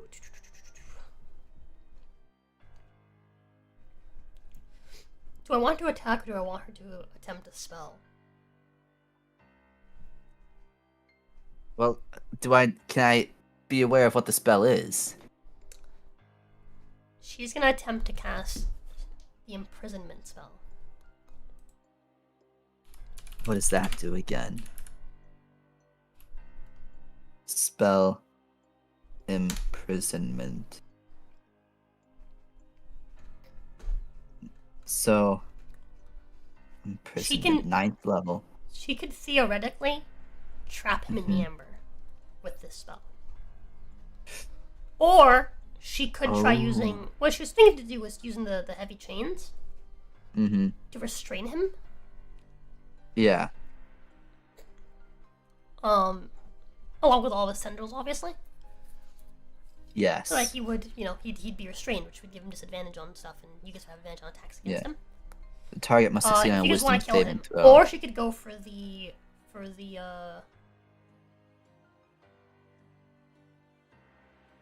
minimus containment. I Yeah. don't see why she wouldn't be able to use the amber to to cast this spell without having to like. A gemstone. But she could also just do it with a gemstone. Just make it tiny. Light can pass through the gemstone normally. What if he's trapped in Cal's black opal necklace? That'd be cool. Just troll him. LOL. Inside a gemstone or a similar object. Light can pass through. But what's the catch? The What's catch the is that catch? she has to add a release The condition. The And target it has falls to be asleep. something reasonable. Target falls asleep. Ending the spell. Condition can be as specific or as elaborate as you choose, but the DM must agree that the condition is reasonable. And Creature's has a name likelihood of and- coming to pass. So, we have the chance to trap him or kill him, essentially. Regardless, either if we try and contain him, we would need to do a wisdom save. Yeah. And Since- try doing chaining, which would just bring him down and just make Yeah. the rest of this fight a little easier. Because you could, Yeah. he would have a hard time grappling you guys after that. So my question now is, since I didn't really need my stone rune, Well, actually, more For the than that, last he attack, can. Here's the yeah. thing: if you guys do chaining, he can't Yeah. move. So you Yeah. just sit back out of his range and and yeah, just blast him to death with some spells. that's true. Once you got everyone to break free, that is. Mm-hmm. So that's the thing, though. We'd have to try and break him free. We need to kill Yogg. Or she Otherwise, can it's gonna attack be. him and just deal a bunch of damage, which will ideally, hopefully, maybe I don't know if she could deal 100 damage. But Katrina's turn, I believe, is next. No, Yeah. Exithander's turn is next, and he still has one more. Disintegrate. Yeah, there's a 9 And out then- of spells. We have one more wish. Oh, okay, yeah, I think you have a good chance if she just lowers him. Because you guys can Okay, get him down to 100. Yeah. Power Word Kill is not going to bring him down. It's going to outright kill him. Okay. Hello? All right. Probably just damage then, honestly. Okay. Yes, baby? Bread was not acquired. No, why not? Baker was very Okay. they said it wouldn't now Okay. before they were ready. So I was like, can't do that. We'll come back tomorrow at the same time. It's okay. And they were like, yeah. Okay. So you'll have to pick it up tomorrow. Okay. Also, they're not coming for dinner tomorrow. You're not? Yeah. Why not? Ronnie. Yeah, okay, let me mute real quick. Ooh, ha ha ha ha. Chat, we have an opportunity here. Also, thank you again, typing. I mean, he's Yogg the Immortal. Dark Power smite down both Yogg and Cal at the end. That wouldn't be a bad ending. As long as Yogg would die, I'd be fine with that. But it would be cool to have, like, a fucking Elder God in your necklace, right? That would be cool, chat. But we'd be pretty much just playing... We're just playing catch and release at this point. Right? We caught him earlier, I'm back. and then we'd just be catching him again. She's I'm gonna just- go ahead. I think Yeah. damage, yeah. Go for an attack. She's gonna run forward with. At least I have it. Cal was the one who brought him to 0 HP. Open up with a claw attack? I could word it like that. Okay. Which hits? Yeah.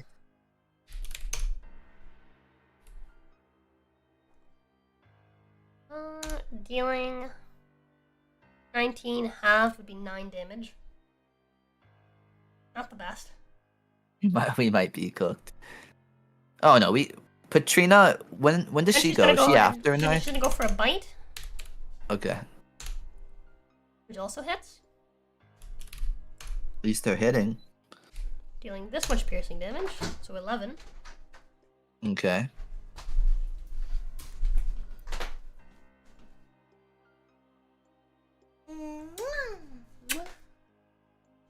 And she's gonna go for tail attack. Oof! Ooh, Should have gone for the mace. that's right. Should have gone for the mace. Oh well.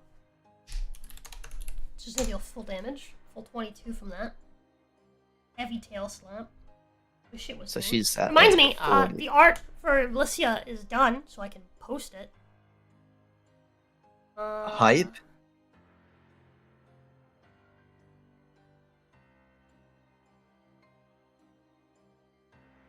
But this is our official art for Valicia Mm-hmm. from Asta.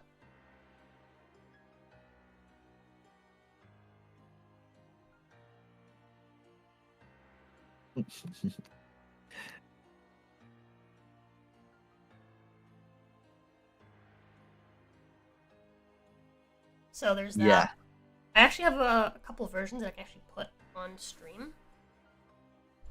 One of them comes with Versions? a couch. So I think I'm gonna go for that one. Versions? Oh, Yeah, a couple versions of this that don't have a background. of course you got the dogs. The dogs in there.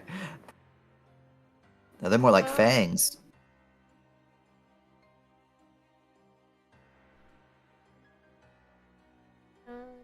Was done.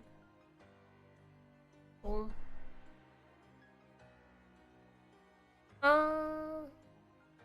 Midge.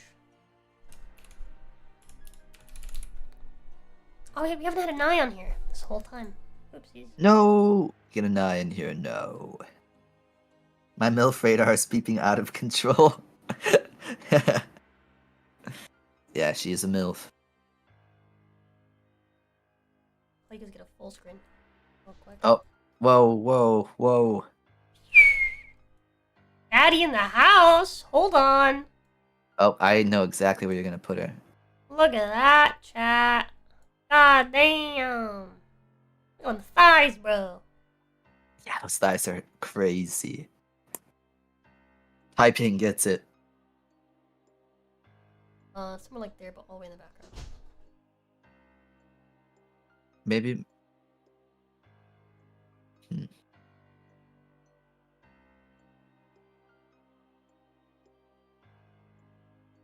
A little further back.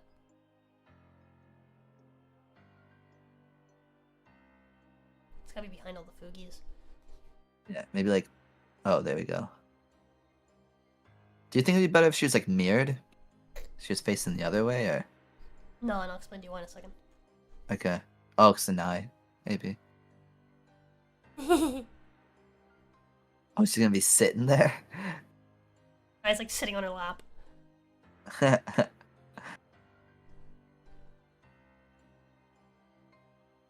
Dude.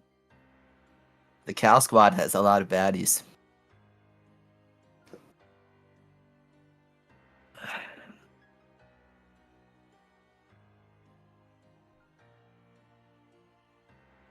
Red women, dog. There are a lot of red women. Red women. Me when red women when there's red When red. when red women. I'll make an eye a little smaller, I think. Yeah. Your eye's a bit too big. Finally hiding the feet. Let's go. Maybe. Maybe. I would commit crimes to sit on that couch. Typing said.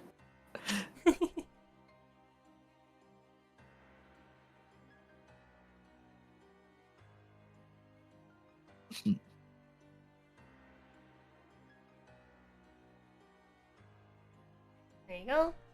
Let's move Blissy a little bit. Hmm.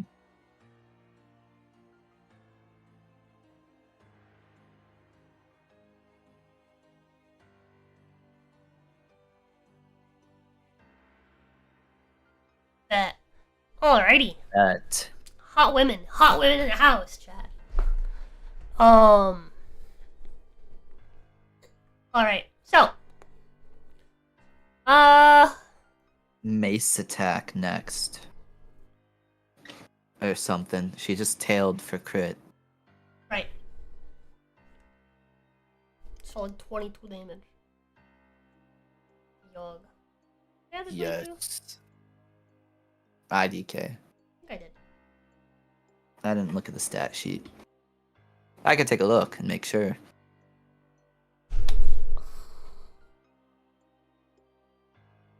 Hold on, it's a really easy way for me to tell. Oh.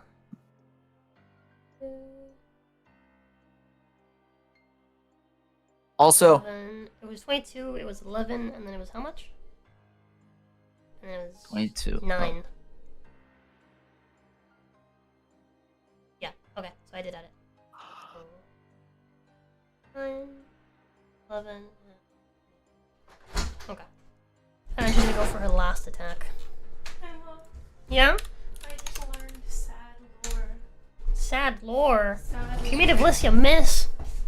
Wait, it Guys looks. make shit happen.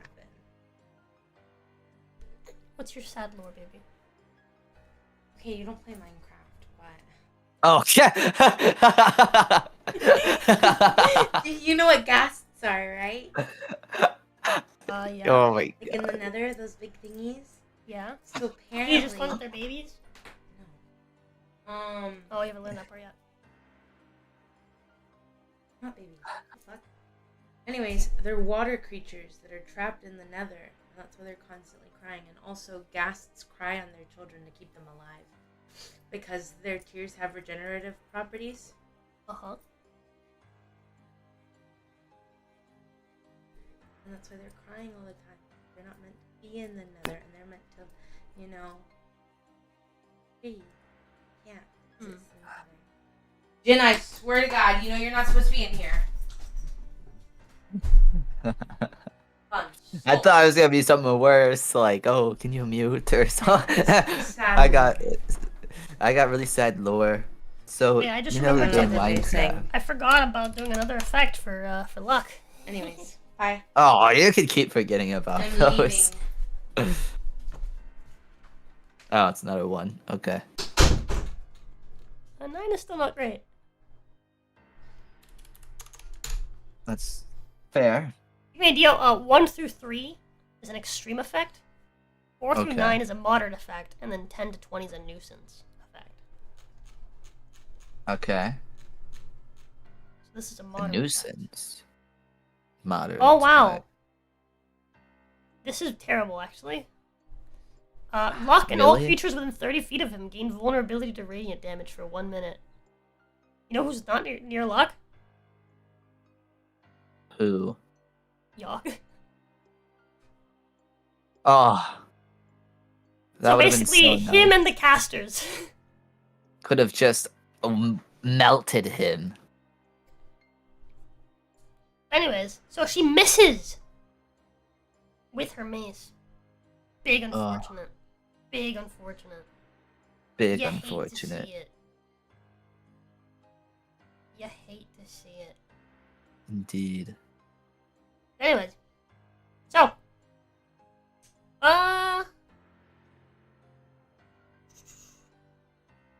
as her turn ends, it is now Exithanter's turn.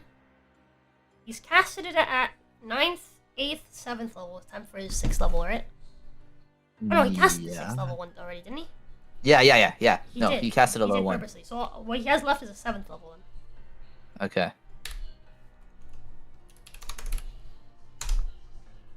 Dog fails, Yeah, let's go. so he takes 97 damage. That's pretty fucking good. That gets him below the 100 threshold. Yeah.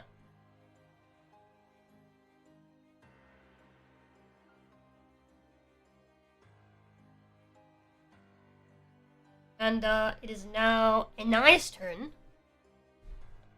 I think we do her last cast. Yes. I wish to cast Disintegrate at 8th level on Yogg.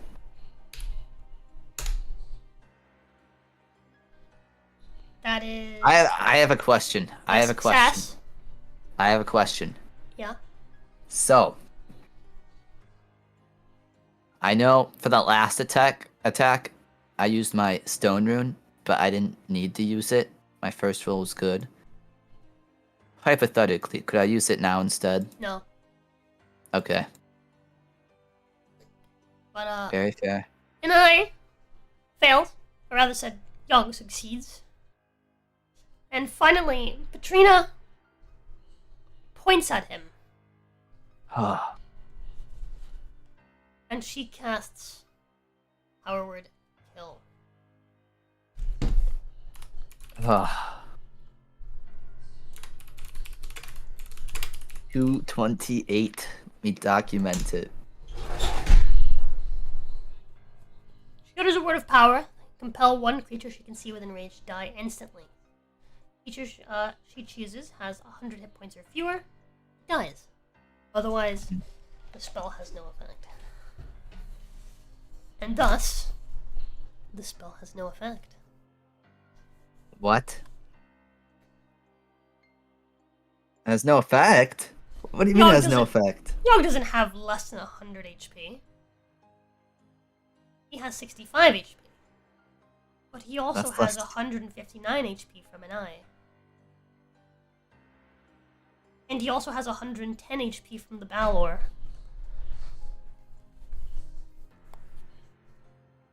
What? What? This is racist. What do you mean? This is so ridiculous. No, I'm kidding. He fucking does. I was about to go so racist mode on you. I was about to go so racist But mode. with that, finally, that saved 9th level spell slot. Yes. Yogg, let's have a final sigh. And, a chuckle. And, he says, "Now, you are strong." And then he begins to fade. As, those who are grappled by him are let go of. As his, tendrils begin to turn to ash. Cal stretches his arms as he's freed. Well, you fall to the ground first. Yeah, falls to the ground. And I doesn't, I float. First. Oh. The Balor catches itself with its wings. Cal falls to his knees, but gets up. Not so immortal after all. Katrina. Thank you. Oh, so you know what I much. forgot about? Hmm.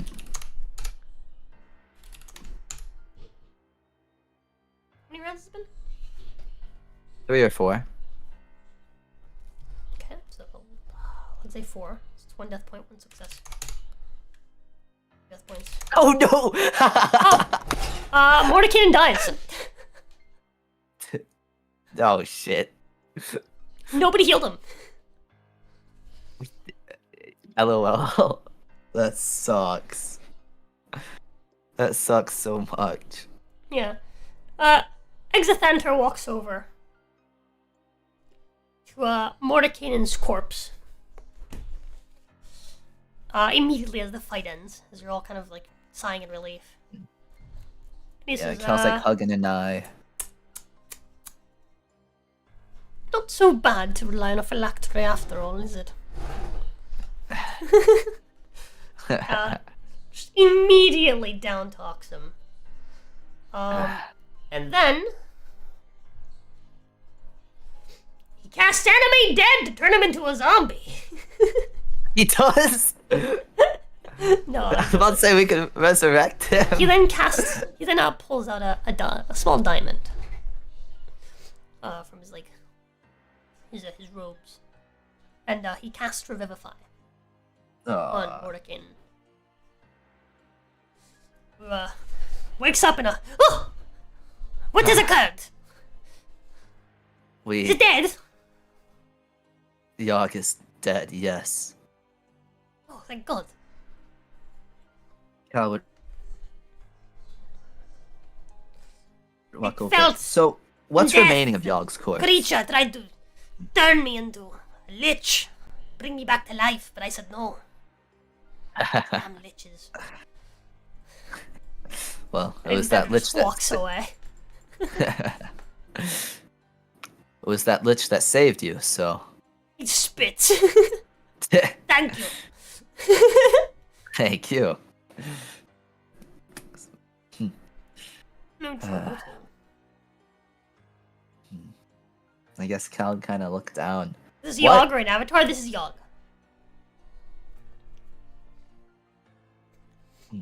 But, It's a slightly weakened Yogg, but yes, it is Yogg. Question. Yeah. What is left of Yogg? So, his body seems to all kind of crumble to dust. Mm-hmm. And all that remains left is the mask. Mask. The mask. The mask, like a few bones. I guess Cal kind of looked down at it. Yeah, it's the mask, a few bones, and a human skeleton underneath it all. Mm. You see, as all the bones were like attached to it, kind of like they have broken off. So you can kind of see where on the human skeleton, like his body like morphed out and like from, basically. But you can see like, well, yeah, that's what he is. He has like all those tendrils and all those like like arms that turn into other arms and shit that split into multiple limbs. But yeah, so you can see like all of those, right? All those bones and the spikes that are attached to them, and underneath it all, you can see the like human skeleton, which now has had all of these like additional bones and tendrils and spikes now detached from the original skeleton. You could see where the bone was melded. There's like little spots wherever like it was connected to the other bone, but you can see the human skeleton underneath. That remains. Cal kind of bends down and brushes the mask off and picks it up and looks over it. And then takes a glance back at the skeleton. Eggs, you were joking about turning Mordecai into an undead, but are the undead under your control? They tend to be. If you're asking if I can raise Yogg as an undead, you're out of your mind.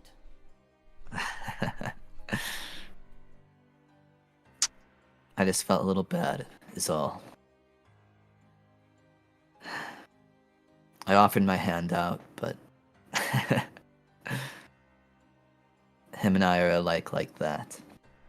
That human skeleton there, that is who Yogg was. Before he became what he has become.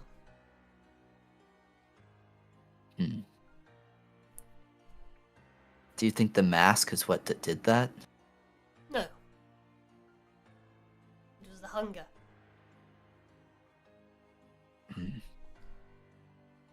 Good, I was worried I would have got cursed by this thing. Cal kind of waves the mask a bit. It's just spoon. Man. And I guess Cal kind of gives the skeleton another look. Thank you again for your help. All of you. Without all of your assistance, this would have went horribly wrong. Yeah, I appreciate you all. Patrina just gives you a smile. Exit enter. Luck gives you a thumbs up. Exit enter just nods. Mordecai's like, I didn't even do much. I was just kind of here. You gave us a good You're opening. welcome, though. Yes, thank you. Thank you. The Balor comes over and just stands behind Luck. Ivlesia squints at him. Says, alright then. Now for my part of the deal. Right. Right. Luck. How was it being able to be out of the labyrinth? It was nice. It was a lot of fun while it lasted, I suppose. A deal is a deal, though. It's time for me to go. I hope it was Alright worth then, it. Tut. He like crouches down, he grabs the iron flask and he tosses it to Ivlesia. You listen.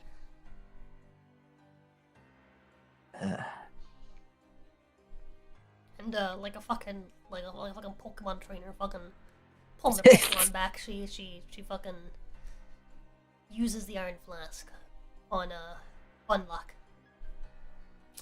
Pulling him into the iron flask.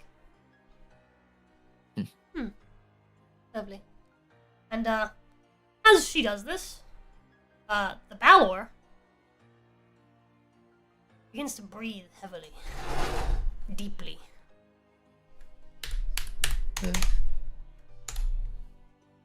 Oh, that's lucky. It's lucky. For you. Oh, let's go. So...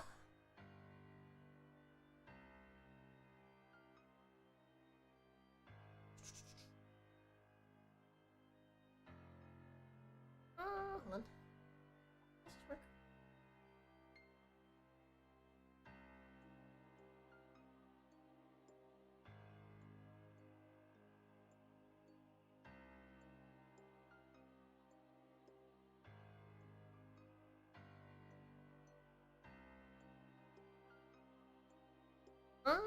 I'll just do as a coin flip then.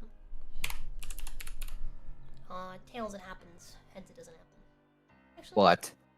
it's the nature of how Garistros are. Maybe this time I'll actually make it heads. Oh wow. That would just be... It was tails, I think. That would just be the way it is. So, as the Balor huffs and puffs, it raises its hand. And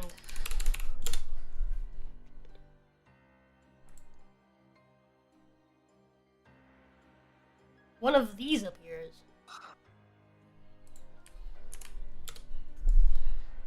What do you mean one of these appears?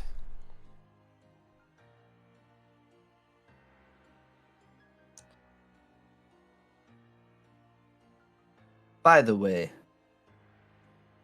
in the meantime, Cal will be drinking. Oh no, there's no in the meantime. No. This creature appears and immediately starts charging for Ivlicia. Oh shit. Hold on, can we pause? I need to piss. I've been holding. Sure, but what I want to say is basically the Balor, as Ivlicia has now captured his master, is now gonna run rampant for the remainder of the hour that he's here. Yeah. And the first thing that he's done is he summoned another demon called a Garistro. A Garistro. This Nice. demon is also huge. It is the same size as it. Oh, In case you're wondering, it is CR 17. bro. Alright, let's pause. BRB. Go for it.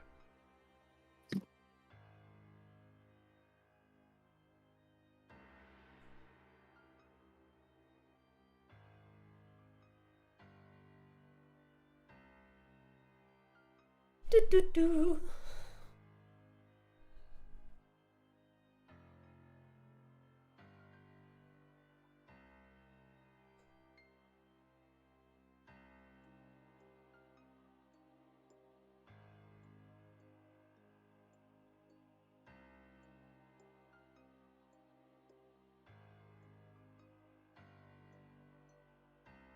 Yeah, it's fun.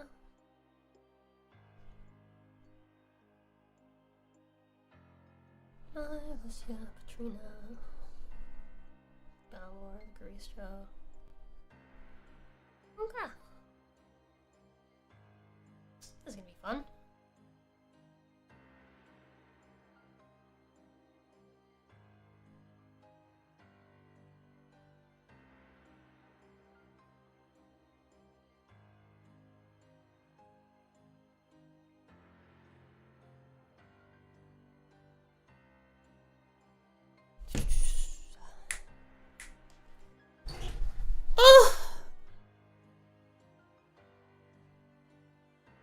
The fighting never ends, chat.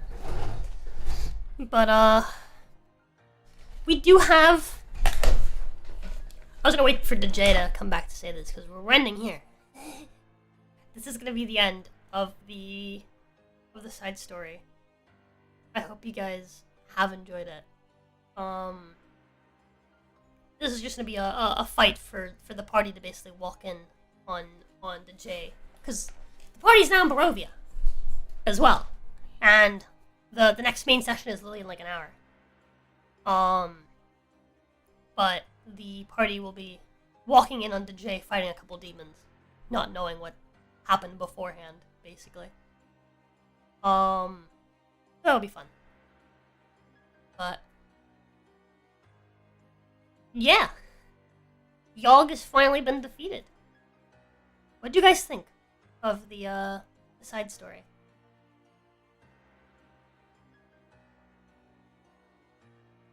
Do hope you guys enjoyed it.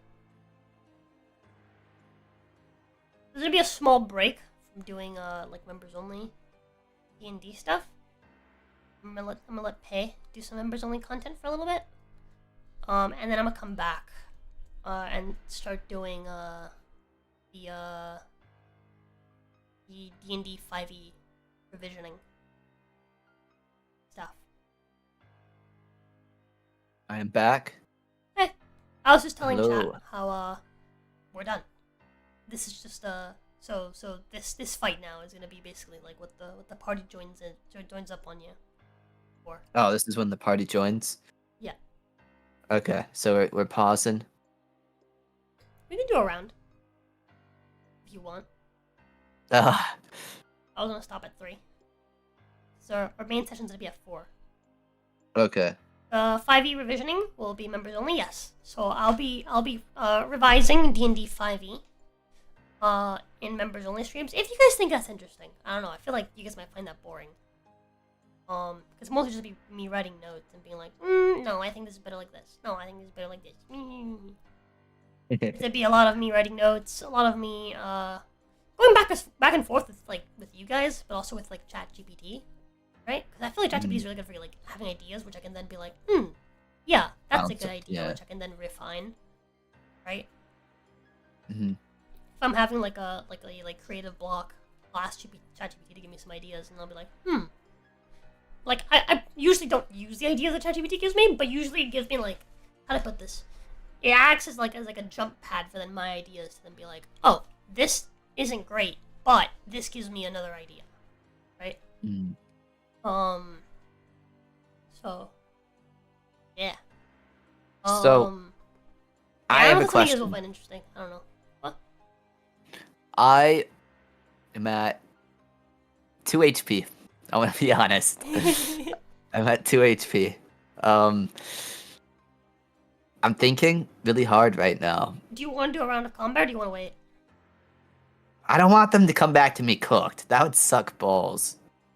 Yeah. You know, that would really suck if I was cooked. Did Valicia out of Elisa spite out of spite. for 2 HP For 2 HP. against Valicia, who has taken no damage? Yes. That's crazy. Valicia is now down to 673. Oh, you know what, Blue Sky, you have done a great job. You have done a fantastic job. Now we know her max HP.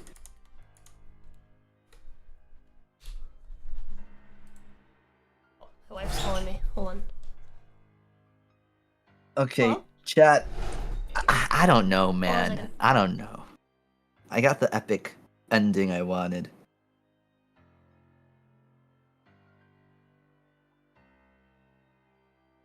I'm just thinking.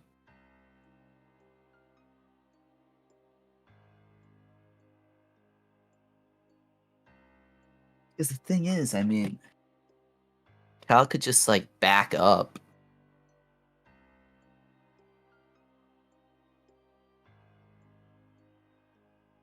Cal could just back up and just I mean, they want that hoe.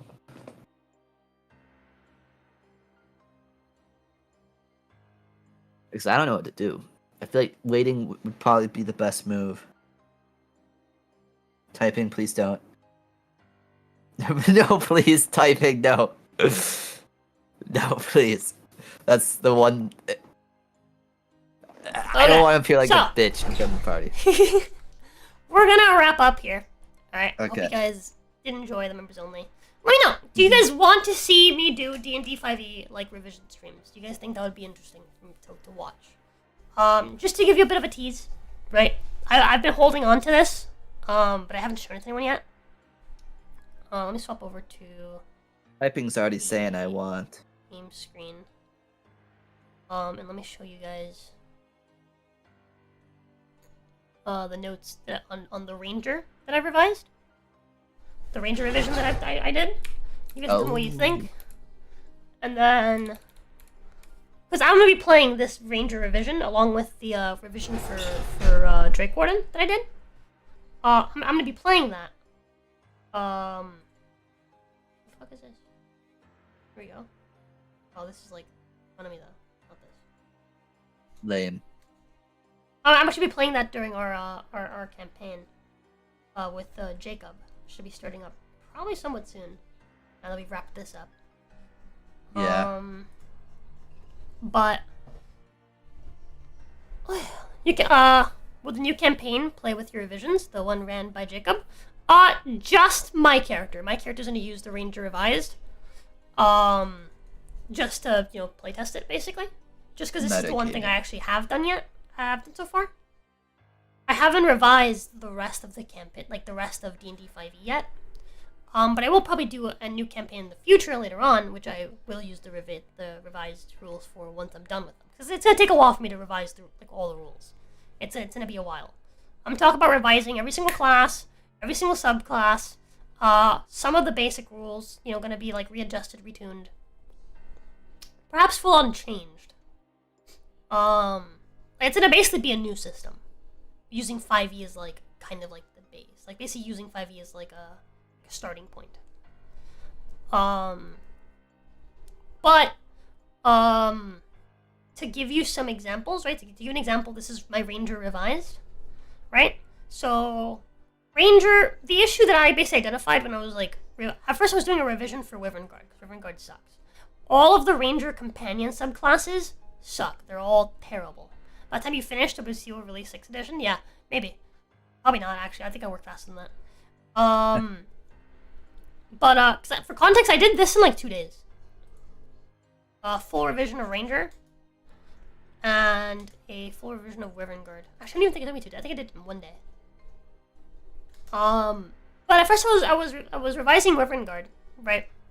Or sorry, Drake Warden is what it's called. Drake Warden. I revised it and I changed it to Wyvern Guard. I had recently watched House of the Dragon, so that gave me some inspo.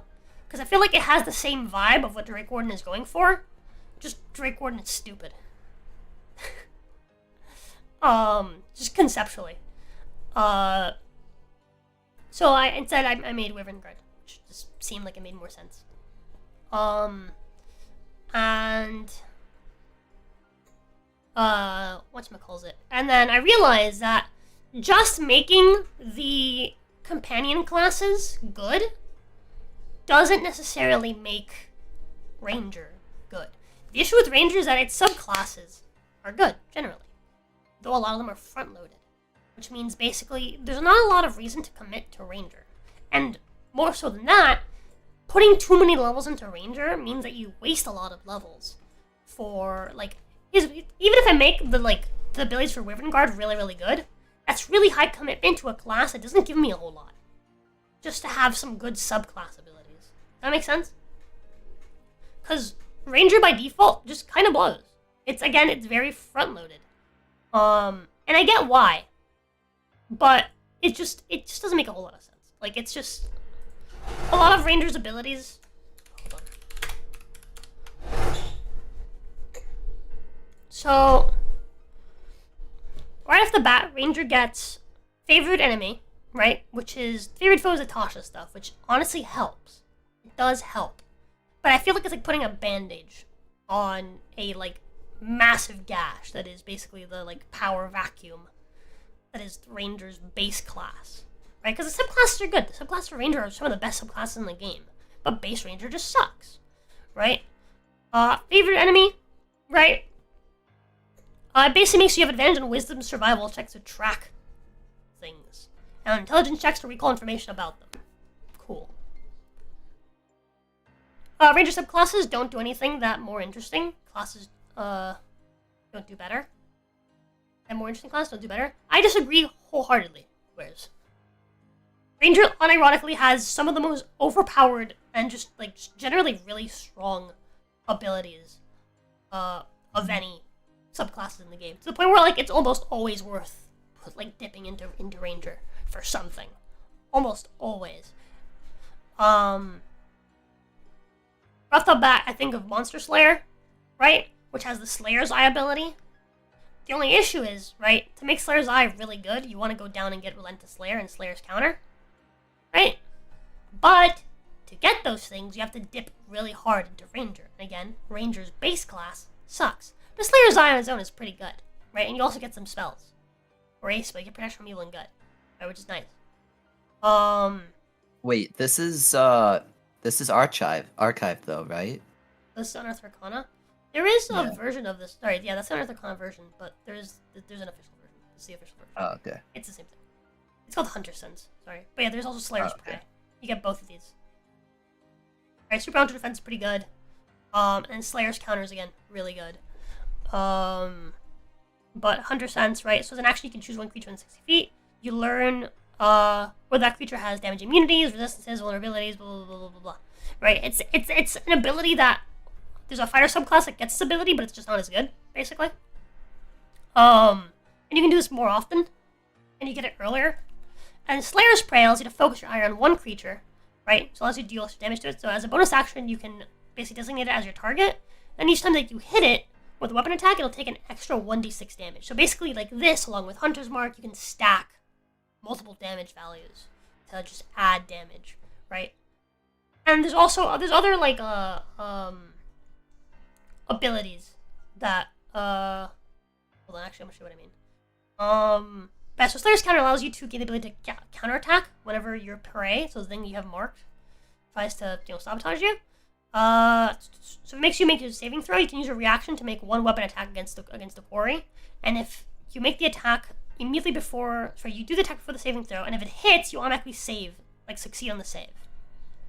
So basically, it allows you to like, if a creature tries to like, I don't know, hit you with like let's say like a dragon tries to hit you with a breath weapon, right? You can smack it, and if you hit, you automatically succeed, which is pretty fucking epic. It's literally like a fucking like a parry. But Super Hunter Defense pretty useful. Like this, it's a generally cool class, right? It's really good for like focusing on like one target and just fighting them, right? Another one that comes to mind is Gloomstalker. Has some of those most ridiculously like overpowered abilities ever with Dread Ambusher. Oh yeah. It's so Gloomstalker. fucking broken. So this is an extra attack that deals 1d8, right? But you also gain so you gain wisdom bonus to your initiative. At the start of turn, your walking speed increases by 10 feet, right? Which lasts the end of the turn, and you take an attack action on that turn. Make an additional weapon attack as part of the action that deals 1d8 additional damage.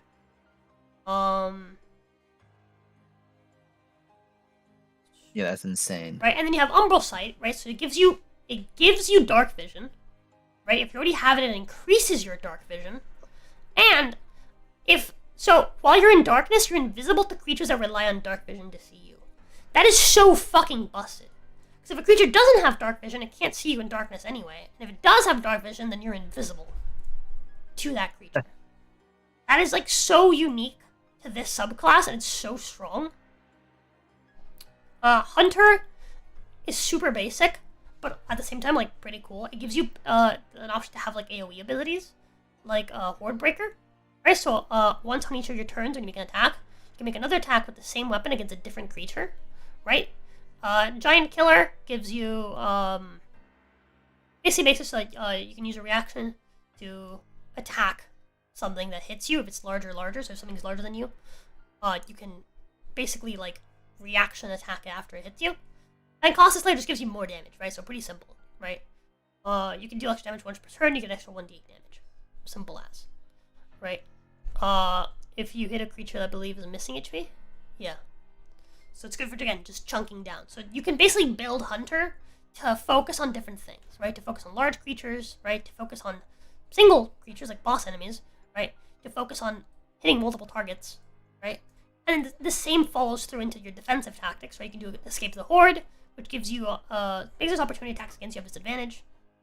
Multi-attack defense is my personal favorite. This is again for when you're fighting a single creature, right? For when you're like, if you really want to focus your character on basically fighting like single creatures that like can hit you a lot. When a creature hits you with an attack, you can have +4 bonus to AC against all subsequent attacks made by that same creature for the rest of the turn. So it's like if you're expecting to fight lots of like high accuracy, like high to hit creatures, right? Like strong creatures. This is basically a great way to just give yourself a bonus to AC. +4, that's a +2 shield right there. Right? On top of the fact that you can always just wear armor and use a +2 shield. Like, you can become a Giga Tank with this. Right? And, I mean, theoretically you can multi-class and get, like, you can get the shield spell to, like, attack on more AC, you can get, like, there's all sorts of shit you can do. But this is basically to make it so if someone does hit you, they have a lower chance to hit you on their next attack. And then Steel gives you advantage on being a friend, obviously. That's more for, like, if you're dealing with, like, a campaign where lots of creatures, like, have abilities that can frighten. And then 11th level, you get your multi-attack with your volley and your whirlwind strike. So these are basically range and melee versions of an attack that basically allows you to hit any number of creatures within a range. So any number of creatures within 5 feet of you. Right? Which is kind of crazy. Right? Because theoretically, like, if, let's say you're surrounded, you have a creature to each of your cardinal directions and a creature to each diagonal. So you could be, theoretically, you can attack 8 creatures at once. In one round. Right? Attack them each once. With whirlwind attack. Or with volley. Right? You can use your action to make a ranged attack against any number of creatures within 10 feet of a point you can see. Within your weapon's range. Like, that's pretty fucking strong. That's a huge radius. You basically choose a 10-foot radius sphere. Right? And everything in that sphere is gonna get hit by an arrow. Like, that's pretty fucking cool. And you can do that as much as you want. You can do that infinitely. You can just do that every time. If you're fighting, like, hordes of enemies. Right? And then obviously the Spirit Hunter's defense gives you the evasion, gives you the... well, you can choose Evasion's one, always right? good. Evasion is what rogues have. Pretty solid. You can take either Rogue's Evasion, Rogue's Uncanny Dodge, or Stand Against a Tie, which is unique to this, which is when a hostile creature misses you with a melee attack, you use your reaction to force that creature to repeat the same attack against another creature other than itself of your choice. You can basically make, you know... I think monks have an ability like that.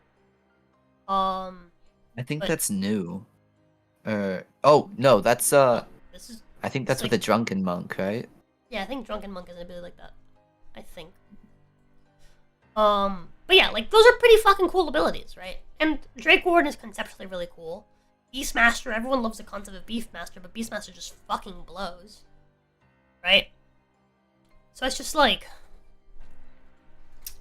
Again, I feel like it really just needs a revision, but just revising the subclasses isn't enough. Because the main issue comes from the fact that Ranger's base fucking sucks. It just sucks. Favorite Enemy and Natural Explorer both are mostly useless unless you have a... Most campaigns are either heavily RP focused or heavily combat focused, or some mix of those. My love, are you done? Just about. Why?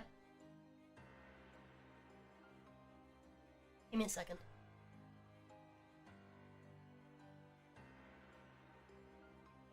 W's? Never really looked at Rogue. No, honesty. Or not Rogue, sorry, Ranger. Sorry, I had to... She's, like, asked me to mute, like, several times during this stream, and she could just tell me everything later. Like, something I can do about the things she's telling me about. Oh. But anyways. Yeah, like, these are... So, Favorite Enemy and Natural Explorer are for if you have an exploration-focused campaign. Which most people don't do.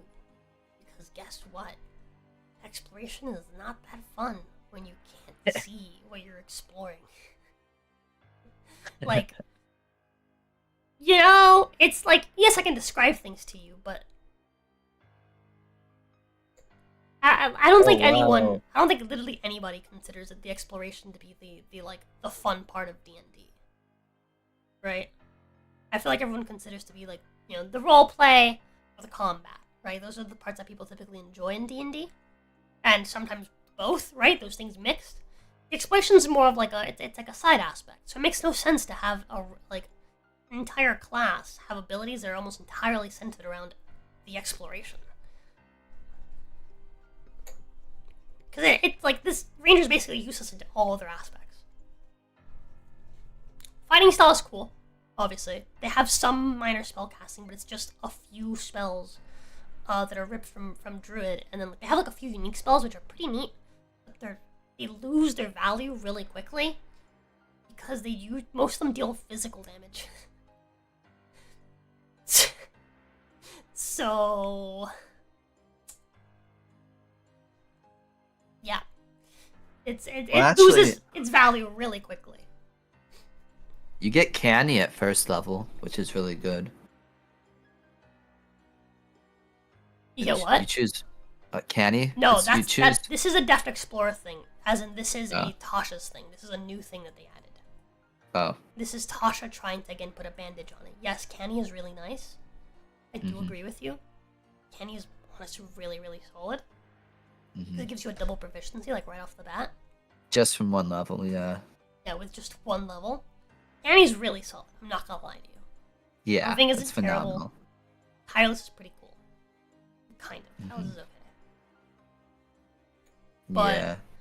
I mean, if not for level 10, 10th level Tireless is stupid. So Ranger's kind of just like a side. It's not like the main course. Yeah, Ranger kind of blows, just generally, right? You go through it, you get your primeval awareness, right? Which again just allows you to detect creatures within an area of you. Within a mile of you, so it's not even like that useful. It's like, hey, are there creatures present within a mile?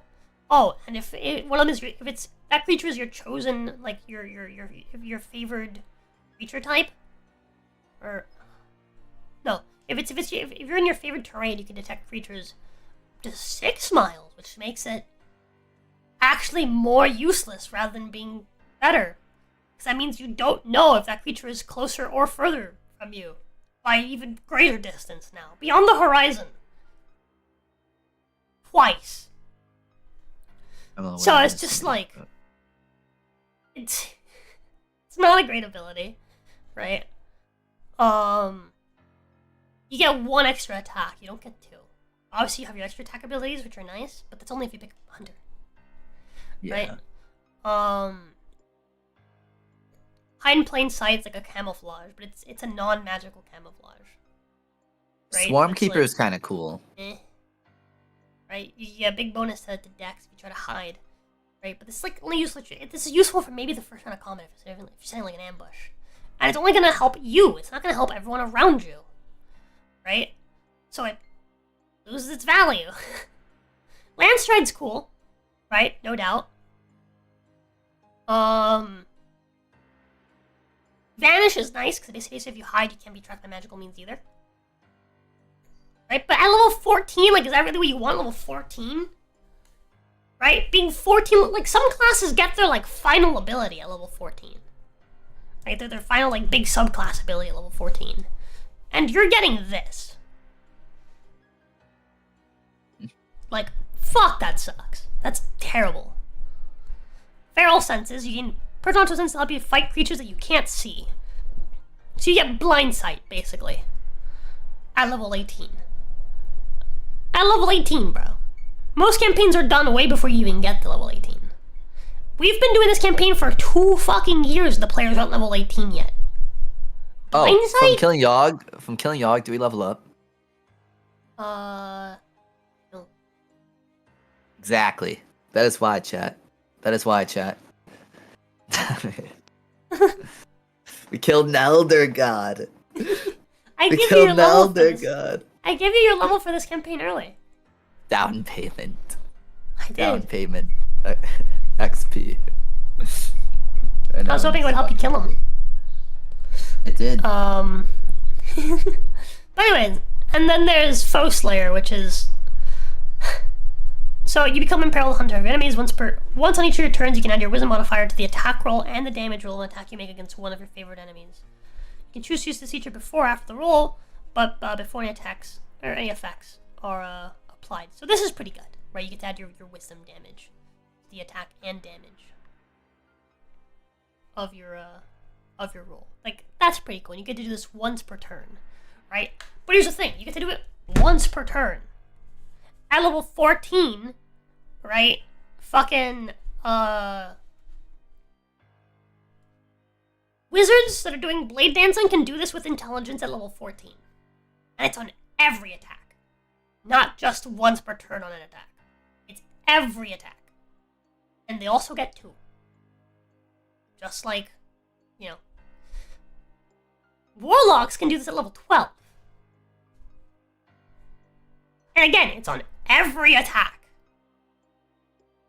You get to add that charisma modifier. And they can also attack twice. So this is just not as good as every other fucking class. So, what have I done with Ranger? So, let's look at Ranger first before we look at Drake Warden.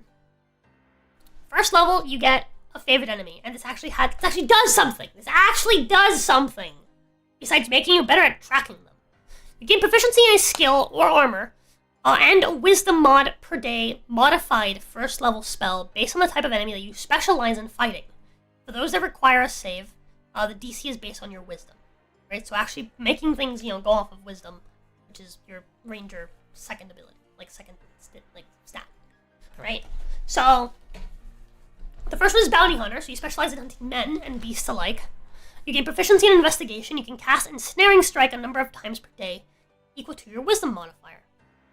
As I mentioned before, you get to get a modified version, a modified first level spell, right? So what's the modification on Ensnaring Strike?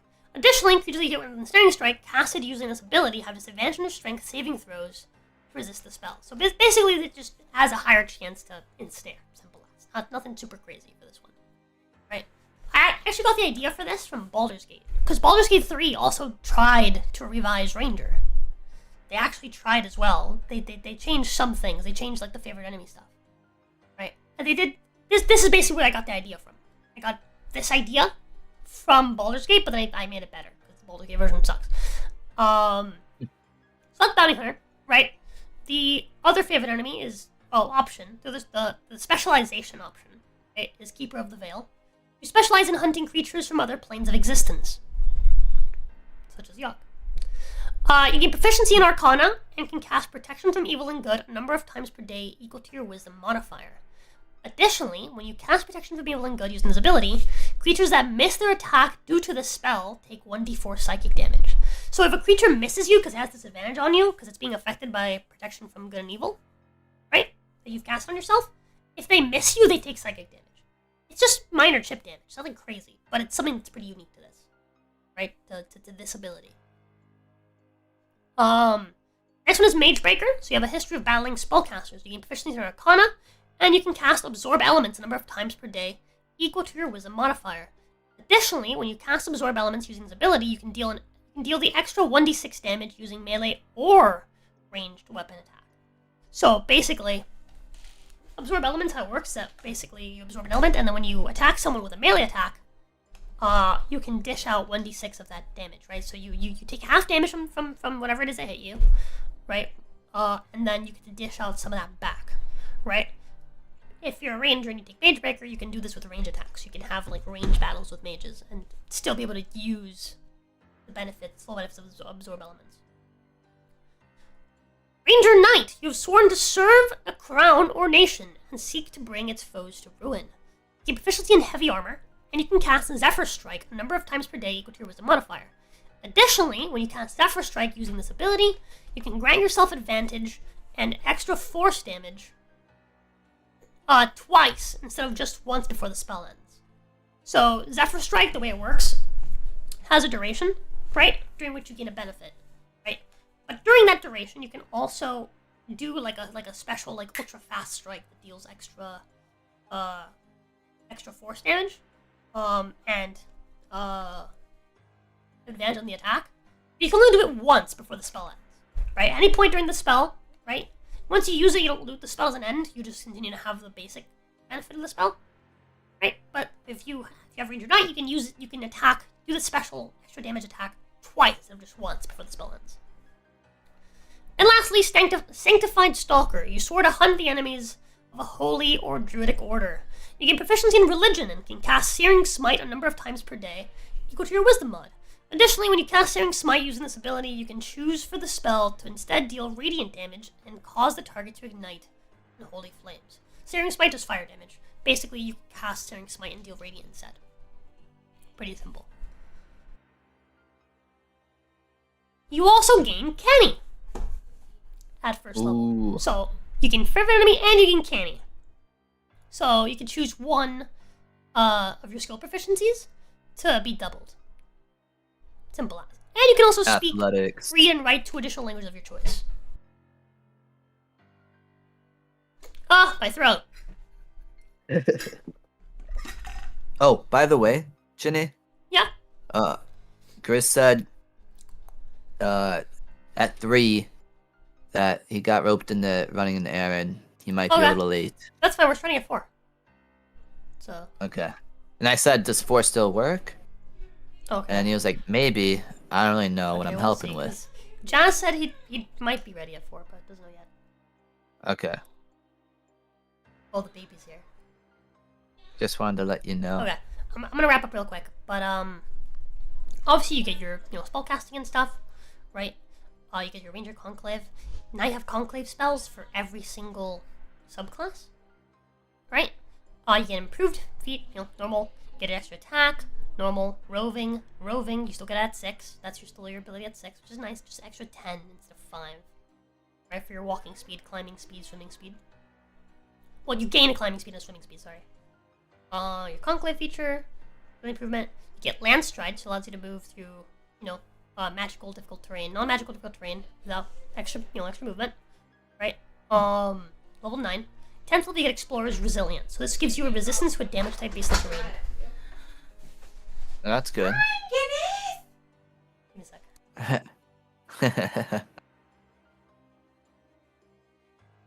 I'm looking at some of the subclasses for Ranger.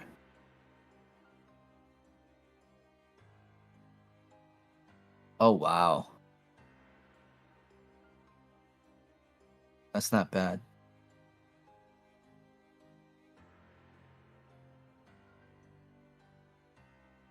What? Wait. Is that just,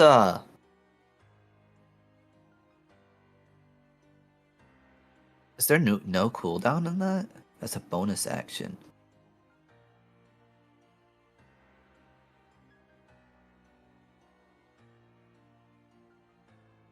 That's really good. Planner Warrior. Alright, let me Horizon just wrap up. Walker.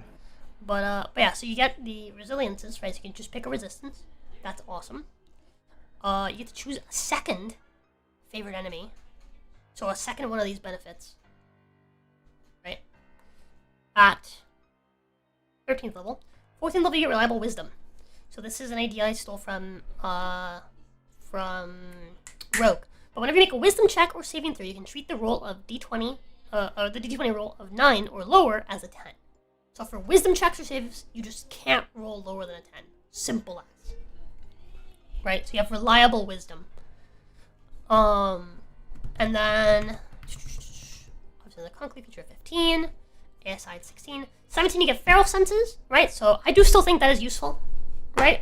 I can't it's at 17 instead of 18, so there's at least that, right? And then at 18 you get an additional Resilience, right? So you get another Resistance, and then Foe Slayer is still there at 20, but now instead you add your Wisdom modifier to the damage of weapon attacks you make and damaging spells that you cast, and you add them to all of them.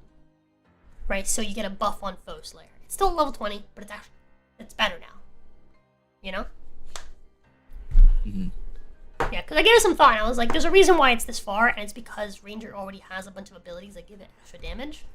And so the idea is to make, Ranger's already really front-loaded with all of its subclasses, right? So the idea is to basically make it actually worth it to go into the later levels of Ranger. That's the idea.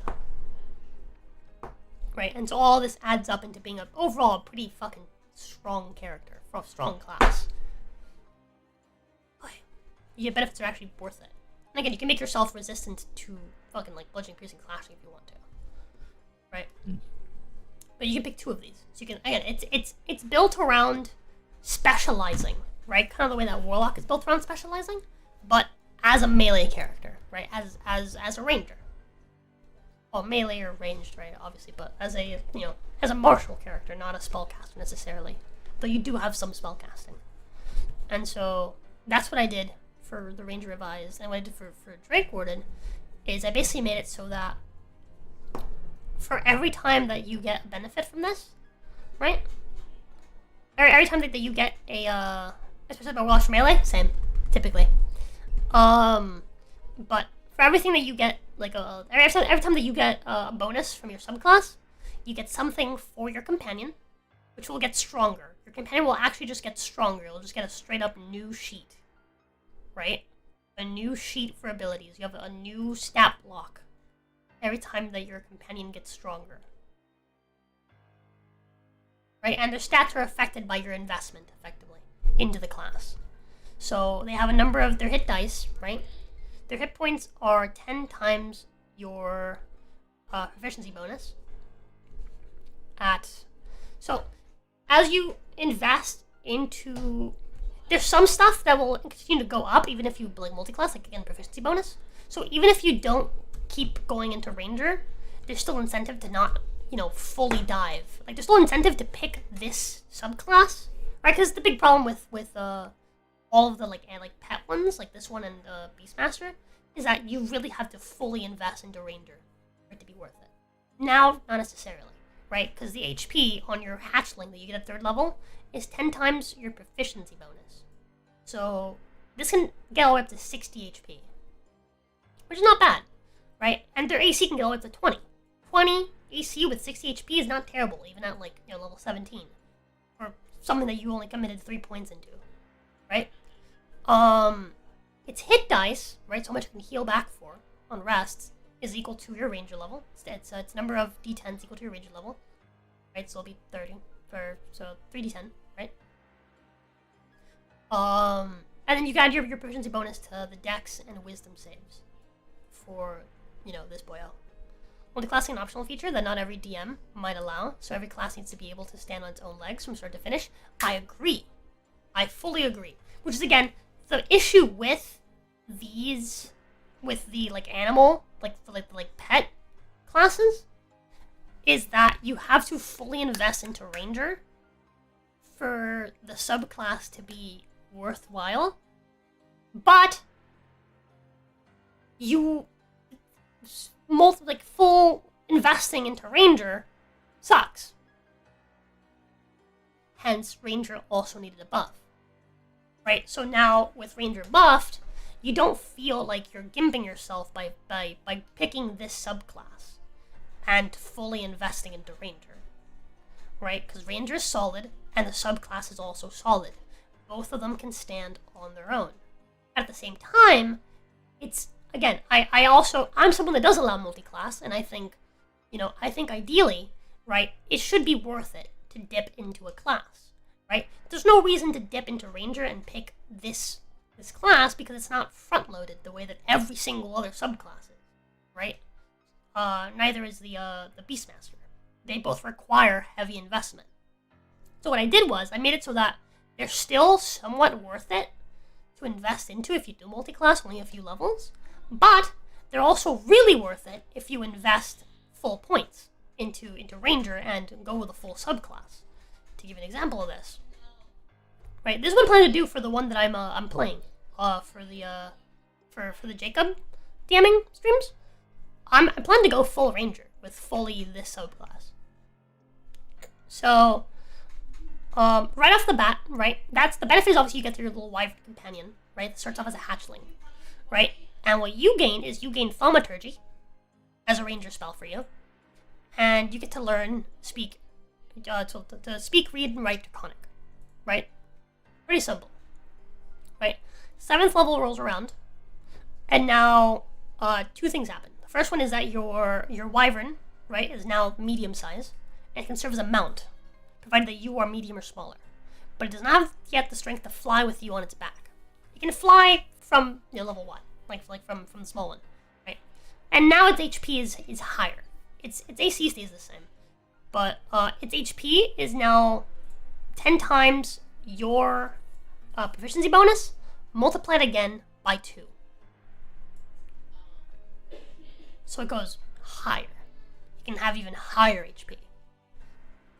Right? But you don't get to turn your wormling into a youngling unless you invest into the class. So no matter what, even if you don't invest into Ranger and you just go to level 3 for the hatchling, right?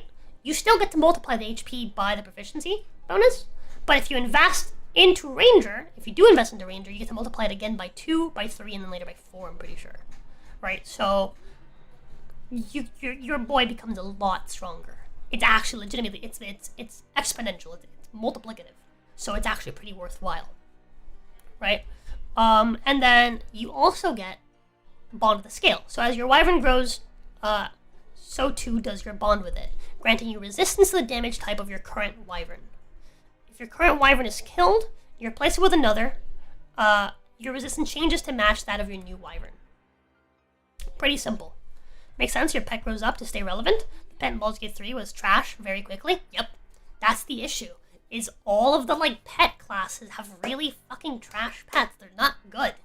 They very quickly become irrelevant. And so that's why I felt like I needed to, because I felt like this class and Beastmaster, they both needed a just total buff, right? Because they need to be strong enough to remain relevant, right? If you don't fully invest into the class, right? Hence, I made it so it's based off proficiency bonus for the HP. But if you do fully invest in the class, it needs to be not just relevant, but powerful. It needs to be strong, because this is your subclass. This is your subclass. It needs to give you something that's going to actually give a kick to your class. But also, again, Ranger just wasn't worth investing into because the base class sucked. So why would you invest into a shitty base class for just as shitty subclass abilities? You wouldn't. And that's why everyone always just dips into Ranger. No one actually goes full Ranger. It's because the base class is also an issue. Hence, I fixed that too. So, WoW had your pets level with you, but you could catch almost any non-humanoid creature to be your pet. Yeah, I feel like that would get really strong really quick. Anyways, so there's that, right? Now it's multiplied by 2 if you go to level 7, and you as the ranger get an additional resistance to an element based on your wyvern. 11th level, the flying age. So now it grows to it becomes an adolescent wyvern, right? Your wyvern grows to the size of large, and you can now mount it. It can now be mounted by larger, smaller creatures, and it's strong enough to fly while mounted. So now you replace it with this stat block, and now its HP is multiplied by 3, right? It's 10 times your proficiency bonus times 3, right? So let's say you only invest 7 levels into Ranger. This thing can have a max HP of 10 times 6 times 2. That's 120, right? If you only invest 11 levels into Ranger, which is already more than most people would invest, right? Just generally.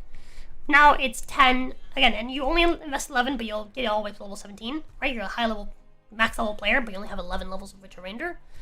Your Drake still has now 10 times 6 times 3 has 180 HP. That's pretty good. That's pretty fucking good for high levels. It's not amazing. You're gonna have player characters gonna have way more HP than this. That's really fucking solid for anyways, you also get Draconic Sense. So the bond you share with your wyvern has intensified to the point you no longer need to verbalize your thoughts to it. Your wyvern can feel what you feel, and it will act on your desires without need for command. In other words, you no longer need to use a bonus action to command it to attack. Additionally, your wyvern can telepathically sense your emotions from any distance provided you're still on the same plane. So, the inspiration from this was the sort of like weird, like magical connection that in House of the Dragon Riders would have with their wyverns, right? With their dragons, quote unquote. So for example, oftentimes Damon would leave his dragon outside, and he would go into like a castle by himself, and then his dragon would show up, basically like save him, right? Or to like protect him, basically.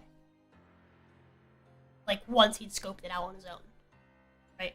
From like any distance, his dragon would come over, basically. And so that's kind of the inspiration for this draconic sense. But it basically allows you to do things like that, where basically you can leave your dragon somewhere as you go in somewhere where maybe your dragon doesn't fit. That is a negative. Your dragon is now larger, right? It's now large. It's hard to, it might be harder to get it through some locations, right? And then lastly, obviously its damage goes up, by the way. So the DC goes up based on proficiency bonus as well, and its damage generally goes up. Right, same for its attacks. A lot of it goes off of your proficiency bonus.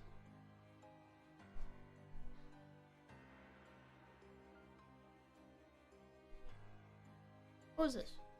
Missed the number there. 1d8. I think it's 2d8.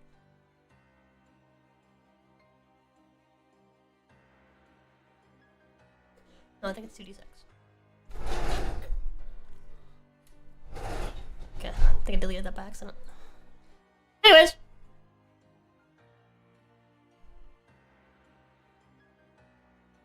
Use proficiency to scale as it's class agnostic. Yeah, so proficiency levels up with you no matter what.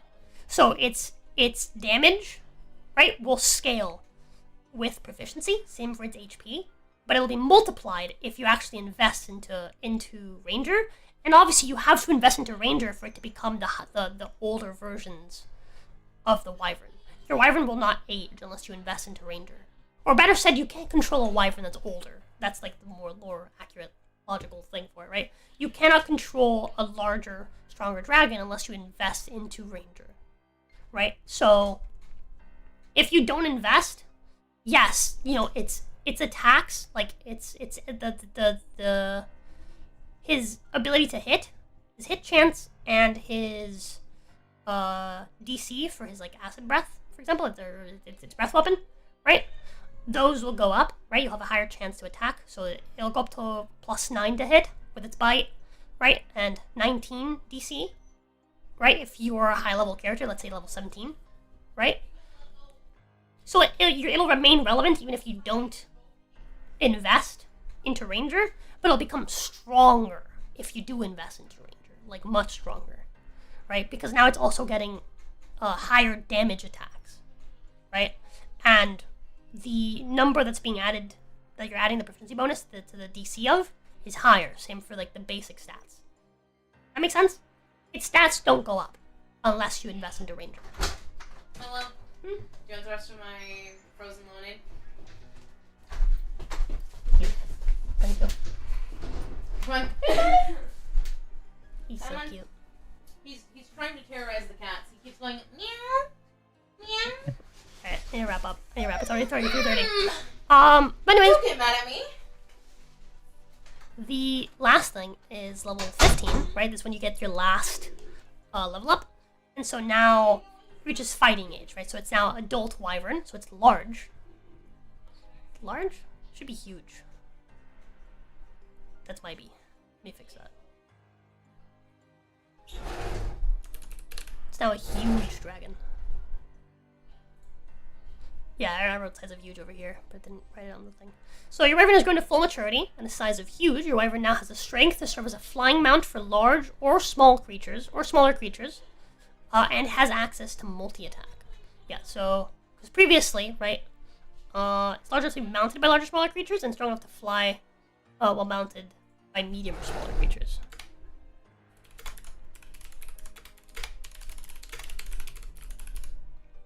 Making edits on the fly. Anywho's. But now can be mounted, right, by larger or smaller creatures. And it can fly with them too, right? And it has access to multi-attack now, so it can now attack.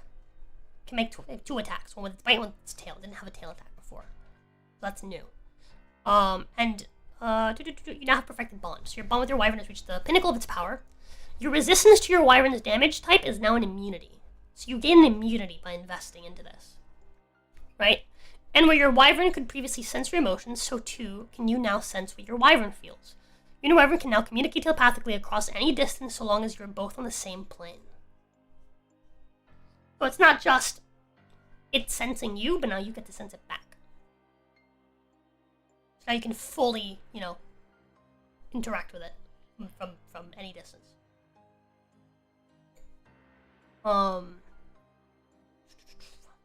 But yeah, and obviously it becomes much, much stronger.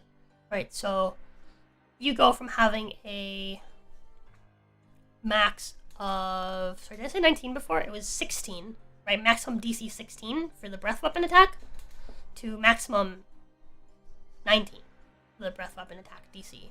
And also the breath weapon deals 12d8 fire damage as opposed to 3d8, which it deals at the very beginning, right?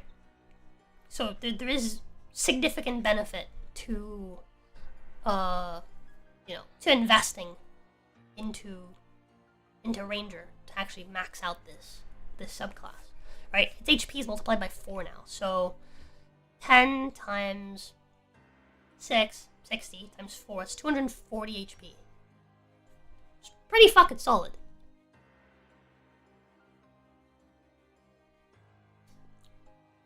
Yeah, those lemonades not hit. But yeah, so it's actually worth it to invest into it, but it's also not useless if you don't. Does that make sense?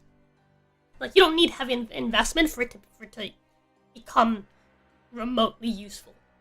Right? It'll actually level with you. Regardless of whether or not you invest, but if you do invest, it just becomes much stronger. Obviously. So, yeah. And so that, right, along with obviously making Ranger not suck, so that you don't feel like you're gimping yourself by trying to invest into Ranger for the subclass, right? Makes it actually fucking viable to use, if not strong, even. But yeah. So I don't know. What do you guys think, chat? Now that you've seen my Ranger and Drake Warden revisions, would you guys like to watch me revise the rest of 5e? Or would that be boring? Hearing me fucking nerd out. Nerd out. I've been nerding for like 40 minutes now. I was gonna wrap up 40 minutes ago. You nerd. I'm a fucking nerd. I was looking at feats and stuff for the next time or the time after that. We're looking at when we feet? level up. That's crazy. Feats, like. That's crazy. You know what I mean. I'm not. Always the feet, chat. Anyways. Unless you switch back to showing eye. Fellas, I will see you guys. I would watch it. Quite interesting to see your perspective on the power scale of class and stuff. Yippee! We'll see. I'll make like a poll for it. In the new server, in the members only chat. Chat, if you're a member, make sure that you integrate your account, your YouTube into Discord, so you can have access to the new members only section of the server. I'm gonna grab the link for that. Do I need to turn the volume down? No, you're good. Thumbs up. Hey, close the door though. Alright, chat. I'm gonna go ahead and end stream. I'll see you guys in a bit. We might start a little later. We might start at 5 just because we're currently taking care of a baby. My nephew is here. My brother-in-law's child is here. So, we gotta take care of him for a little bit while his mom's out doing something. So yeah, we'll probably start at like 5. Instead of 4. Plus I know Jazz is gonna be a minute, and I know, Jacob are gonna be a minute. But hopefully you're satiated with this this members only D&D. Which we should have done. I was gonna say extra, but we should have done it last Friday.